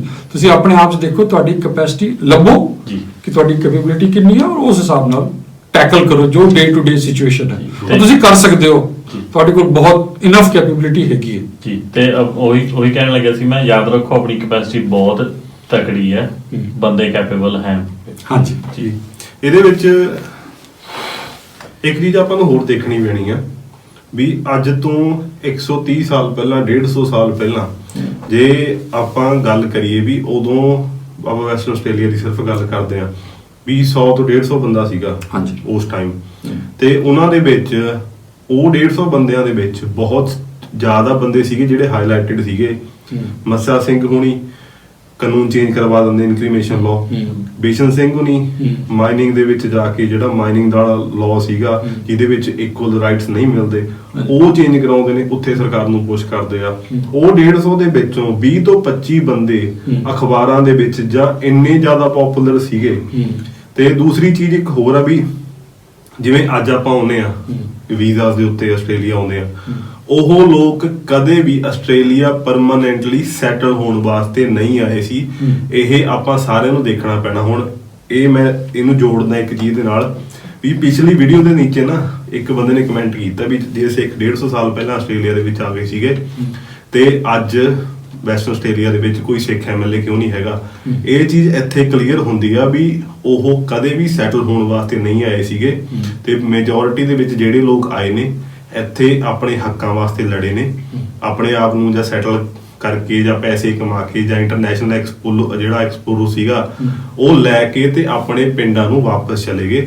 ਇਹ ਕਾਰਨ ਸੀਗਾ। ਪਰ ਇੱਕ ਚੀਜ਼ ਆਪਾਂ ਨੂੰ ਹੁਣ ਦੇਖਣੀ ਪੈਣੀ ਹੈ ਵੀ ਹੁਣ ਪਿਛਲੇ 20 ਸਾਲ ਤੋਂ ਆਪਣੀ ਕਿੰਨੀ ਕਮਿਊਨਿਟੀ ਆ ਰਹੀ ਹੈ। ਹੁਣ ਤਾਂ ਆਪਾਂ ਲੱਖਾਂ 'ਚ ਹੋ ਗਏ।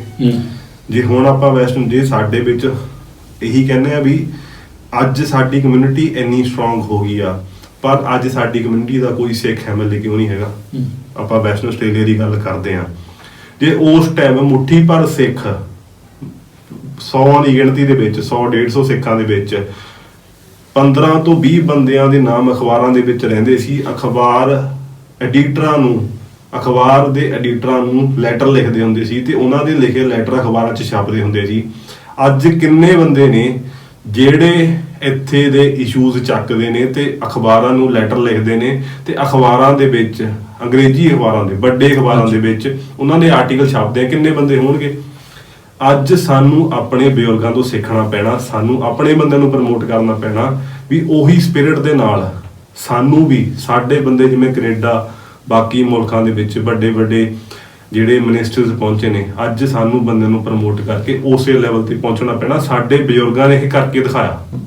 ਕਿਉਂਕਿ ਇਹਦੇ 'ਚ ਇਹ ਚੀਜ਼ ਮੈਂ ਸੌਰੀ ਇੰਟਰਰਪਟ ਕਰ ਰਿਹਾ, ਮੱਸਾ ਸਿੰਘ ਨੇ ਬਿਸ਼ਨ ਸਿੰਘ ਨੇ ਕੋਈ ਕਾਨੂੰਨ ਪਾਸ ਕਰਵਾ ਲਿਆ, ਕੋਈ ਰਾਈਟ ਲੈ ਲਿਆ। ਇਹਦਾ ਸਿੰਪਲ ਮਤਲਬ ਇਹ ਹੈ ਵੀ ਮੇਰੇ ਵਰਗਾ ਕੋਈ ਪਿੱਛੇ ਆ ਰਿਹਾ ਅਮਨਦੀਪ ਸਿੰਘ, ਉਹਨੂੰ ਇਹ ਸਾਰੀ ਲੜਾਈ ਫੇਰ ਤੋਂ ਲੜਨ ਦੀ ਲੋੜ ਨਹੀਂ, ਉਹਦੇ ਲਈ ਦਰਵਾਜ਼ਾ ਪਹਿਲਾਂ ਹੀ ਉਹ ਖੋਲ ਚੁੱਕੇ ਹੈ। ਇਹੀ ਗੱਲ ਜਿਹੜੀ ਹੁਣ ਆਸਟ੍ਰੇਲੀਆ ਨੇ ਅੱਗੇ ਆਪਣੀ ਹਿਸਟਰੀ ਮੇਨਟੇਨ ਕਰਦੇ ਆ ਜਾਂ ਜਿਸ ਤਰ੍ਹਾਂ ਕੰਟਰੀ ਚਲਾ ਰਹੇ ਨੇ, ਉਹਨਾਂ ਨੇ ਸਾਰੇ ਦੁਨੀਆ ਦੇ ਸਾਰੇ ਕਮਿਊਨਿਟੀਜ਼ ਦੇ ਲੋਕ ਨੂੰ ਫਿਲਟਰ ਕਰਕੇ ਲੈ ਕੇ ਆਉਂਦੇ ਨੇ। ਸਾਡੇ 'ਚ ਵੀ ਹੈ, ਸਾਡੀ ਸਿੱਖ ਕਮਿਊਨਿਟੀ 'ਚ ਉਹਨਾਂ ਨੇ ਵੀ ਅਸੈਸਮੈਂਟ ਕੀਤੀ ਹੋਣੀ ਹੈ ਇੰਡੀਅਨਸ ਦੇ ਅਕੋਰਡਿੰਗਲੀ ਜਾਂ ਸਿੱਖਾਂ ਦੇ ਅਕੋਰਡਿੰਗਲੀ ਵੀ। ਲੇਕਿਨ ਸਾਡੀ ਜਿਸ ਤਰ੍ਹਾਂ ਤੁਸੀਂ ਮੈਂਸ਼ਨ ਕਰ ਰਹੇ ਹੋ ਕਿ ਆ ਕੇ MP MLA ਕਿਉਂ ਨਹੀਂ ਬਣੇ, ਵੈਸਟਰਨ ਆਸਟ੍ਰੇਲੀਆ 'ਚ ਔਰ ਕਈ ਸਟੇਟਾਂ 'ਚ ਫੈਮਿਲੀ ਲਿਆਉਣਾ ਅਲਾਉਡ ਨਹੀਂ ਸੀ ਜੀ, ਔਰ ਨਾ ਇੱਥੇ ਵਿਆਹ ਕਰ ਸਕਦੇ ਸੀ ਜੀ। ਸੋ 45 ਦੇ ਆਸ-ਪਾਸ ਮੈਨੂੰ ਲੱਗਦਾ ਜਿੱਦਾਂ ਇੱਥੇ ਦੀ ਪੋਪੂਲੇਸ਼ਨ ਆਲਮੋਸਟ ਜ਼ੀਰੋ ਹੋ ਗਈ ਸੀ, ਕਿਉਂਕਿ ਉਧਰ ਇੰਡੀਆ 'ਚ ਪਾਰਟੀਸ਼ਨ ਹੋ ਰਹੀ ਸੀ, ਲੜਾਈਆਂ ਸ਼ੁਰੂ ਹੋ ਚੁੱਕੀਆਂ ਸੀ ਔਰ ਕਾਫੀ ਜਿਹੜੇ ਸਿੱਖ ਸੀਗੇ ਇਹ ਜਿਹੜਾ ਅੱਜ ਪਾਕਿਸਤਾਨ ਪੰਜਾਬ ਹੈ ਉੱਥੋਂ ਸੀਗੇ ਜੀ ਤੇ ਕਈ ਵਾਪਸ ਚਲੇ ਗਏ। ਫਿਰ ਉੱਥੋਂ ਦੇ ਹਾਲਾਤ ਇਸ ਤਰ੍ਹਾਂ ਹੋਏ ਕਿ ਉਹ ਆਸਟ੍ਰੇਲੀਆ ਨਹੀਂ ਆ ਸਕੇ, ਉਹ ਲੁੱਟੇ ਪੁੱਟੇ ਗਏ, ਉੱਜੜ ਕੇ ਫਿਰ ਆ ਗਏ ਜਿਹੜਾ ਹੁਣ ਪੰਜਾਬ ਹੈ ਜਾਂ ਇੰਡੀਆ ਸੈਟਲ ਹੋ ਰਹੇ ਸੀ। ਸੋ ਉਹ ਜਿਹੜਾ ਗੈਪ ਪੈ ਗਿਆ ਖਾਸ ਕਰ ਵੈਸਟਰਨ ਆਸਟ੍ਰੇਲੀਆ 'ਚ। ਉਸ ਟਾਈਮ ਇੱਥੋਂ ਦੀ ਕਰੰਸੀ ਕਿੰਨੀ ਸਟਰੋਂਗ ਸੀ ਕੰਪੇਅਰ ਟੂ ਕੈਨੇਡਾ ਅਮਰੀਕਾ, ਔਰ ਉਧਰ ਰਾਹ ਖੁੱਲਿਆ ਹੋਇਆ ਸੀ, ਉਹ ਜਾ ਰਹੇ ਸੀ ਕਿਉਂਕਿ ਉਹ ਬ੍ਰਿਟਿਸ਼ ਰੂਲ ਦੇ ਅੰਡਰ ਨਹੀਂ ਸੀਗੇ। ਸੋ ਉਧਰ ਅਟਰੈਕਸ਼ਨ ਵੱਧ ਗਈ। ਲੇਕਿਨ ਉਸ ਤੋਂ ਵੀ 50-60 ਸਾਲ ਪਹਿਲੇ ਇੱਥੇ ਆਸਟ੍ਰੇਲੀਆ ਮੂਵਮੈਂਟ ਹੋ ਰਹੀ ਸੀ, ਲੇਕਿਨ ਇਹ ਜ਼ਿਆਦਾ ਡੈਜ਼ਰਟ ਏਰੀਆ ਸੀ, ਪੋਪੂਲੇਸ਼ਨ ਘੱਟ ਸੀ, ਇੱਥੋਂ ਦੀ ਕਰੰਸੀ ਨਹੀਂ ਸਟਰੋਂਗ ਸੀ, ਸੋ ਇੱਧਰ ਘੱਟ ਹੋਈ। ਲੇਕਿਨ ਅਗਰ ਉਹ ਚੀਜ਼ ਨਹੀਂ ਹੋਈ ਹੁੰਦੀ ਮੇਰੇ ਅਕੋਰਡਿੰਗਲੀ, ਜੇ ਫੈਮਿਲੀ ਲਿਆਉਣਾ ਅਲਾਉਡ ਹੁੰਦਾ ਤੇ ਅੱਜ ਸਾਡੇ ਕਈ ਹਾਈਵੇਜ਼ ਸਿੱਖਾਂ ਦੇ ਨਾਂ ਤੇ ਹੋਣੇ ਸੀ, MP MLA ਤੇ ਬਹੁਤ ਹੋ ਜਾਣੇ ਸੀਗੇ। ਜੀ। ਤੇ ਭਾਜੀ ਇੱਕ ਗੱਲ ਬਹੁਤ ਤੁਸੀਂ ਸੋਹਣੀ ਕਹਿਤੀ, ਕੋਇਨਸੀਡੈਂਟਲੀ ਆਪਾਂ ਅੱਜ ਉਹਦੀ ਗੱਲ ਕਰ ਵੀ ਰਹੇ ਤੇ ਭਾਜੀ ਮੈਸੇਜ ਵੀ ਦੇਣਗੇ ਇੱਕ ਅਲੱਗ ਸੈਪਰੇਟ ਵੀਡੀਓ 'ਚ, ਕਿੱਦਾਂ ਬਾਹਰਲੇ ਸਿੱਖ ਪੰਜਾਬੀ ਜਿਹੜੇ ਪੰਜਾਬ ਤੋਂ ਦੂਰ ਰਹਿੰਦੇ ਆ ਬੇਸਿਕਲੀ, ਉਹ ਕਿੱਦਾਂ ਪੰਜਾਬ ਵੱਲ ਦੇਖਦੇ, ਉਹਦੇ ਬਾਰੇ ਮੈਸੇਜ ਵੀ ਅਲੱਗ ਵੀਡੀਓ 'ਚ ਦੇਵਾਂਗੇ।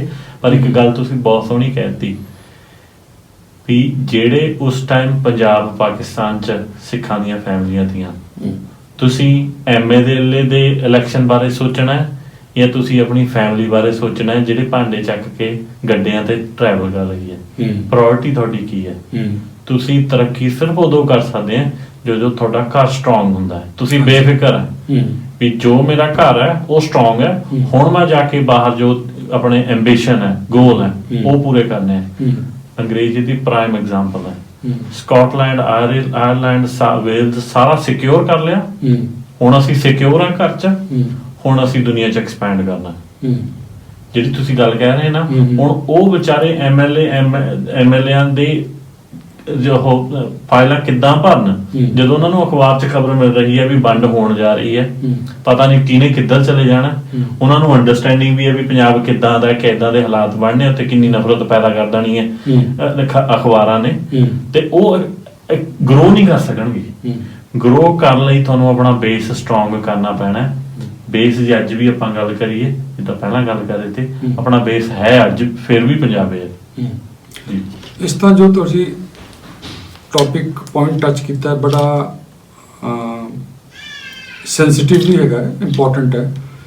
ਜਿਸ ਤਰ੍ਹਾਂ MP MLA ਗੱਲ ਕਰ ਰਹੇ ਹਾਂ, ਤੇ ਅਸੀਂ ਡੈਮੋਕ੍ਰੈਟਿਕਲੀ ਅਸੀਂ ਸਿਰਫ ਅਗਰ ਆਪਣੀ ਕਮਿਊਨਿਟੀ ਦੇ ਅਕੋਰਡਿੰਗਲੀ ਸੋਚਾਂਗੇ ਤੇ ਫਿਰ MP MLA ਬਣਨਾ ਮੁਸ਼ਕਿਲ ਹੈ। ਲੇਕਿਨ ਜੋ ਅਸੀਂ ਇਸ ਪੂਰੀ ਸੀਰੀਜ਼ 'ਚ ਅਸੀਂ ਸਟੋਰੀਜ਼ ਸ਼ੇਅਰ ਕਰ ਰਹੇ ਹਾਂ ਸਿੱਖ ਹਿਸਟਰੀ ਦੀ ਆਸਟ੍ਰੇਲੀਆ 'ਚ, ਅਗਰ ਇਹ ਸਟੋਰੀ ਤੋਂ ਅਗਰ ਅਸੀਂ ਸਿੱਖ ਲੈਂਦੇ ਹਾਂ, ਕੁਝ ਮੈਸੇਜ ਲੈ ਰਹੇ ਹਾਂ, ਉਹਦੇ ਅਕੋਰਡਿੰਗਲੀ ਤੇ ਕਿਆ ਇਹ ਮੱਸਾ ਸਿੰਘ ਦੇ ਨਾਂ ਤੇ ਸੜਕ ਨਹੀਂ ਹੁੰਦੀ ਜਾਂ MP MLA ਨਹੀਂ ਹੁੰਦੇ। ਸਾਨੂੰ ਜੋ ਉਹ ਕਰ ਗਏ ਨੇ ਉਸ ਤਰੀਕੇ ਦੇ ਕੰਮ ਅੱਜ ਦੀ ਡੇਟ 'ਚ ਇੱਥੇ ਕਮਿਊਨਿਟੀ ਲਈ ਖੜਾ ਹੋਣਾ ਪਏਗਾ। ਜਦੋਂ ਕਮਿਊਨਿਟੀ ਦੀ ਗੱਲ ਕਰਦੇ ਹਾਂ, ਜਿੱਥੇ ਵੀ ਤੁਸੀਂ ਰਹਿ ਰਹੇ ਹੋ, ਜਿਹੜੇ ਵੀ ਸਬਰਬ 'ਚੋਂ, ਜਿਹੜੇ ਵੀ ਸਟੇਟ 'ਚੋਂ, ਜਿੱਥੇ ਵੀ ਹੈਗੇ ਹੋ, ਜਿਹੜੇ ਪਿੰਡ 'ਚੋਂ, ਜਿਹੜੇ ਅਗਰ ਰਿਮੋਟ ਏਰੀਆ 'ਚ ਵੀ ਹੈਗੇ ਹੋ, ਆਹ ਜਿਹੜੇ ਲੋਕ 100-150 ਸਾਲ ਪਹਿਲੇ ਕਰ ਰਹੇ ਸੀ, ਜਿਹਦੇ ਕਰਕੇ ਉਹਨਾਂ ਦੇ ਇੰਨੇ ਨਾਂ ਨੇ, ਉਸ ਸਟਾਈਲ ਨੂੰ, ਉਸ ਮੈਥਡ ਨੂੰ ਅਡਾਪਟ ਕਰਨਾ ਪਏਗਾ, ਨਾ ਕਿ ਆਪਣੀ ਕਮਿਊਨਿਟੀ ਦੇ ਨੰਬਰ ਤੇ ਬੇਸ ਤੇ ਅੱਗੇ ਨਹੀਂ ਚੱਲਣਾ। ਪੋਲੀਟੀਕਲੀ ਡੈਮੋਕ੍ਰੈਟਿਕ 'ਚ ਤੁਹਾਨੂੰ ਜੋ ਆਪਣੀ ਸਿੱਖ ਫਿਲਾਸਫੀ ਦੇ ਅਕੋਰਡਿੰਗਲੀ ਜਿਸ ਤਰ੍ਹਾਂ ਆਪਾਂ ਕੰਮ ਕਰਦੇ ਹਾਂ, ਉਹੀ ਕੰਮ ਇੱਥੇ ਕਰਨੇ ਪੈ ਰਹੇ। ਸਾਰੇ ਆਪਾਂ ਕਰ ਰਹੇ ਹਾਂ। ਮੇਰੇ ਹਿਸਾਬ ਨਾਲ it's just a matter of time. ਕੌਣ ਕਿੱਥੇ ਕਿਹੜੇ ਸਟੇਟ ਤੋਂ ਖੜਾ ਹੋ ਜਾਏਗਾ, ਬਟ ਉਹਦੇ ਨਾਲ ਇਹ ਹੋ ਜਾਏਗਾ ਕਿ ਸਾਡਾ ਕੋਈ ਬਹੁਤ ਕਮਿਊਨਿਟੀ ਨੂੰ ਫਾਇਦਾ ਹੋਏਗਾ, ਪ੍ਰੋਫਾਈਲ ਚੁੱਕਿਆ ਜਾਏਗਾ, ਬਟ ਲੇਕਿਨ ਹਰ ਸ਼ਖਸ ਨੂੰ ਜਿਹੜਾ ਵੀ ਸੁਣ ਰਿਹਾ ਐਪੀਸੋਡ, ਜਿਹੜਾ ਵੀ ਦੇਖ ਰਿਹਾ, ਉਹਨੂੰ ਆਪਣੇ ਆਲੇ ਦੁਆਲੇ, ਆਪਣੇ ਗੁਆਂਢ, ਆਪਣੇ ਸਟਰੀਟ 'ਚ ਉਸ ਤਰੀਕੇ ਦੇ ਕੰਮ ਕਰਨੇ ਪੈਣਗੇ। ਨੈਸ਼ਨਲ ਲੈਵਲ ਬਹੁਤ ਦੂਰ ਦੀ ਗੱਲ ਹੈ, ਲੇਕਿਨ ਅਗਰ ਇੱਥੇ ਕਰਾਂਗੇ it's just a matter of time. Already ਮੇਰੇ ਹਿਸਾਬ ਨਾਲ ਕਈ ਲੋਕ ਕਰ ਰਹੇ ਨੇ, ਬਹੁਤ ਅੱਛਾ ਕੰਮ ਕਰ ਰਹੇ ਨੇ, ਔਰ ਐਕੈਡਮਿਕ ਵਰਲਡ 'ਚ ਰਿਸਰਚ ਆਪਾਂ ਦੇਖੀਏ ਤਾਂ ਬਹੁਤ ਨੇ। ਸੋ ਜਸਟ ਮੈਟਰ, ਆਰਮੀ 'ਚ ਕਿੰਨੇ ਜਾ ਰਹੇ ਨੇ, ਫੌਜ ਬਹੁਤ ਭਰਤੀ ਹੋ ਰਹੇ ਨੇ, which is again very good sign. ਹੁਣ ਪਿੱਛੇ ਜੇ ਅਸੀਂ ਕਿੰਗਸ ਪਾਰਕ ਦਾ ਕੀਤਾ, ਹੁਣ ਉੱਥੋਂ ਦੇ ਜਿਹੜੇ 16 ਬਟਾਲੀਅਨ ਦੇ ਰੈਜੀਮੈਂਟ ਕਰਨਲ ਆਏ, ਉਹਨਾਂ ਨੇ ਗੱਲ ਛਿੜੀ, ਜਦੋਂ ਸਾਰੀ ਗੱਲ ਸੁਣੀ ਕਿ ਅਸੀਂ ਵੀ ਚਾਹੁੰਦੇ ਹਾਂ ਕਿ ਪੂਰੀ ਪਲਾਟੂਨ ਲੈਵਲ ਦੀ ਬਣਾਈਏ ਵੈਸਟਰਨ ਆਸਟ੍ਰੇਲੀਆ, ਜਿਹੜੇ ਪੂਰੇ ਦਾੜੀ ਪੱਗ 'ਚ ਸਿੱਖ ਹੋਣ। ਹੁਣ ਪਲਾਟੂਨ ਕਿੰਨੇ ਦੇ ਹੁੰਦੇ, I think 10, 20, 30, I don't know, but ਉਹਨੇ ਗੱਲ ਤੇ ਹੋ ਰਹੀ ਹੈ ਨਾ। ਜਦੋਂ ਉਹਨਾਂ ਨੂੰ ਗੱਲ ਦੱਸੀ ਕਿ 1838 'ਚ ਅਸੀਂ ਤੁਹਾਨੂੰ ਕਹਿ ਰਹੇ ਸੀ ਸਿੱਖ ਰੈਜੀਮੈਂਟ ਬਣਾ ਦਿਓ, ਉਹ ਸਿਰ ਖੁਰਕਣ ਲੱਗ ਪੈਂਦੇ ਕਿ ਕੀ ਗੱਲ ਕਰ ਰਹੇ ਨੇ। ਸੋ ਜੋ ਅਸੀਂ 140-50 ਸਾਲ ਪੁਰਾਣੀ ਗੱਲਾਂ ਕਰ ਰਹੇ ਹਾਂ, ਸੋ ਉਹਨਾਂ ਨੂੰ ਨਹੀਂ ਪਤਾ। ਤਾਂ ਇਹ ਸਾਡਾ ਫਰਜ਼ ਬਣਦਾ ਹੈ ਕਿ ਇਸ ਤਰੀਕੇ ਦੇ ਨਾਲ, ਤੁਹਾਡਾ ਦੋਵਾਂ ਦਾ ਬਹੁਤ ਬਹੁਤ ਧੰਨਵਾਦ ਕਿ ਇਹ ਤੁਸੀਂ ਐਫਰਟ ਲਾ ਰਹੇ ਹੋ ਕਿ ਇਹ ਚੀਜ਼ਾਂ ਸਪਰੈਡ ਹੁੰਦੀਆਂ ਰਹਿਣ। ਔਰ ਜਿਹੜੇ ਵੀ ਸੁਣਦੇ ਪਏ ਨੇ, ਉਹਨਾਂ ਨੂੰ ਰਿਕੁਐਸਟ ਹੈ ਕਿ ਅੱਗੇ ਫਾਰਵਰਡ ਕਰੋ। ਤੇ ਦੋਸਤੋ, ਅਸੀਂ ਬਾਰ-ਬਾਰ ਜਿਹੜੀ ਇਹੀ ਬੇਨਤੀ ਕਰਦੇ ਹਾਂ ਵੀ ਜਿਹੜਾ ਸਾਡੇ ਬਜ਼ੁਰਗਾਂ ਦਾ ਆਸਟ੍ਰੇਲੀਆ ਦਾ ਇੱਕ ਇਤਿਹਾਸ ਹੈ, ਆਸਟ੍ਰੇਲੀਆ ਦੇ ਵਿੱਚ ਸਿੱਖਾਂ ਦਾ ਆਪਣਾ ਇਤਿਹਾਸ ਹੈ। ਜਿਵੇਂ ਆਪਾਂ ਕੈਨੇਡਾ ਦੀ ਗੱਲ ਕਰਦੇ ਹਾਂ, ਕਾਮਾਗਾਟਾ ਮਾਰੂਜਾ, ਉਹ ਘਟਨਾਵਾਂ ਹੋਈਆਂ ਨੇ, ਚਲੋ ਕੈਨੇਡਾ ਦੀ ਪਾਰਲੀਮੈਂਟ ਨੇ ਉਹਦੀਆਂ ਮਾਫੀਆਂ ਮੰਗੀਆਂ ਨੇ। ਇਹ ਵੀ ਚੀਜ਼ਾਂ ਉਨੀ ਹੀ ਅਹਿਮੀਅਤ ਰੱਖਦੀ ਆ ਵੀ ਮੁੱਠੀ ਭਰ ਸਿੱਖਾਂ ਨੇ, ਉੱਥੇ ਸਿੱਖ ਬਹੁਤ ਜ਼ਿਆਦਾ ਸੀਗੇ ਕੈਨੇਡਾ ਦੇ ਵਿੱਚ। ਆਪਾਂ ਆਸਟ੍ਰੇਲੀਆ ਦੀ ਗੱਲ ਕਰਦੇ ਹਾਂ, ਮੁੱਠੀ ਭਰ ਸਿੱਖਾਂ ਨੇ ਕਾਨੂੰਨ ਬਦਲਾਏ ਨੇ, ਕੁਛ ਕੁ 100 ਨੰਬਰਾਂ ਦੇ ਵਿੱਚ ਇਨਕਰੀਮੇਸ਼ਨ ਐਕਟ ਹੋ ਗਿਆ। ਜਿਵੇਂ ਮਾਈਨਿੰਗ ਦੇ ਵਿੱਚ ਅੱਜ ਸਾਡੇ ਵੀਰ ਭਰਾ ਮਾਈਨਿੰਗ ਦੇ ਵਿੱਚ ਟਰੱਕ ਲੈ ਕੇ ਜਾਂਦੇ ਆ, ਹਰੇਕ ਭਰਾ ਨੂੰ ਇਹ ਚੀਜ਼ ਪਤਾ ਹੋਣੀ ਚਾਹੀਦੀ ਹੈ। ਜਦੋਂ ਮਾਈਨਿੰਗ ਦੇ ਚੋਂ ਲੋਡ ਚੱਕਦੇ ਆ ਨਾ, ਅੱਜ ਤੋਂ 120 ਸਾਲ ਪਹਿਲਾਂ ਆਪਾਂ ਨੂੰ ਸਿਮਿਲਰ ਵਰਕਿੰਗ ਰਾਈਟ ਨਹੀਂ ਸੀ ਜਦੋਂ ਚਾਈਨੀਜ਼ ਜਾਂ ਹੋਰ ਬੰਦੇ ਸੀ। ਇਹ ਸਾਡੇ ਬਜ਼ੁਰਗਾਂ ਦਾ ਸੰਘਰਸ਼ ਕੀਤਾ ਹੋਇਆ, ਤੇ ਉਸੇ ਸੰਘਰਸ਼ ਨੂੰ ਸਾਡੀ ਕੋਸ਼ਿਸ਼ ਹੈਗੀ ਹੈ ਸਾਡੇ ਸਾਰੇ ਭਰਾਵਾਂ ਭੈਣਾਂ ਦੇ ਮੂਹਰੇ ਰੱਖਣ ਦੀ। ਤੁਸੀਂ ਸੀਰੀਜ਼ ਨੂੰ ਬਹੁਤ ਪਿਆਰ ਦੇ ਰਹੇ ਹੋ। ਅਗਲੇ ਐਪੀਸੋਡਸ ਵੀ ਅਸੀਂ ਲੈ ਕੇ ਆਵਾਂਗੇ, ਹੋਰ ਸਾਡੇ ਬਜ਼ੁਰਗਾਂ ਦੀ ਗੱਲਬਾਤ ਕਰਾਂਗੇ। ਜੋ ਵੀ ਤੁਹਾਡੀ ਟਿੱਪਣੀ ਹੁੰਦੀ ਹੈ, ਜੋ ਵੀ ਕਮੈਂਟ ਹੁੰਦਾ, ਜ਼ਰੂਰ ਵੀਡੀਓ ਦੇ ਥੱਲੇ ਕਰਿਆ ਕਰੋ। ਇਹ ਵੀਡੀਓਜ਼ ਨੂੰ ਸ਼ੇਅਰ ਕਰਿਆ ਕਰੋ, ਤੇ ਵੀਡੀਓ ਵਾਸਤੇ ਸਮਾਂ ਦੇਣ ਵਾਸਤੇ ਧੰਨਵਾਦ। Thank you.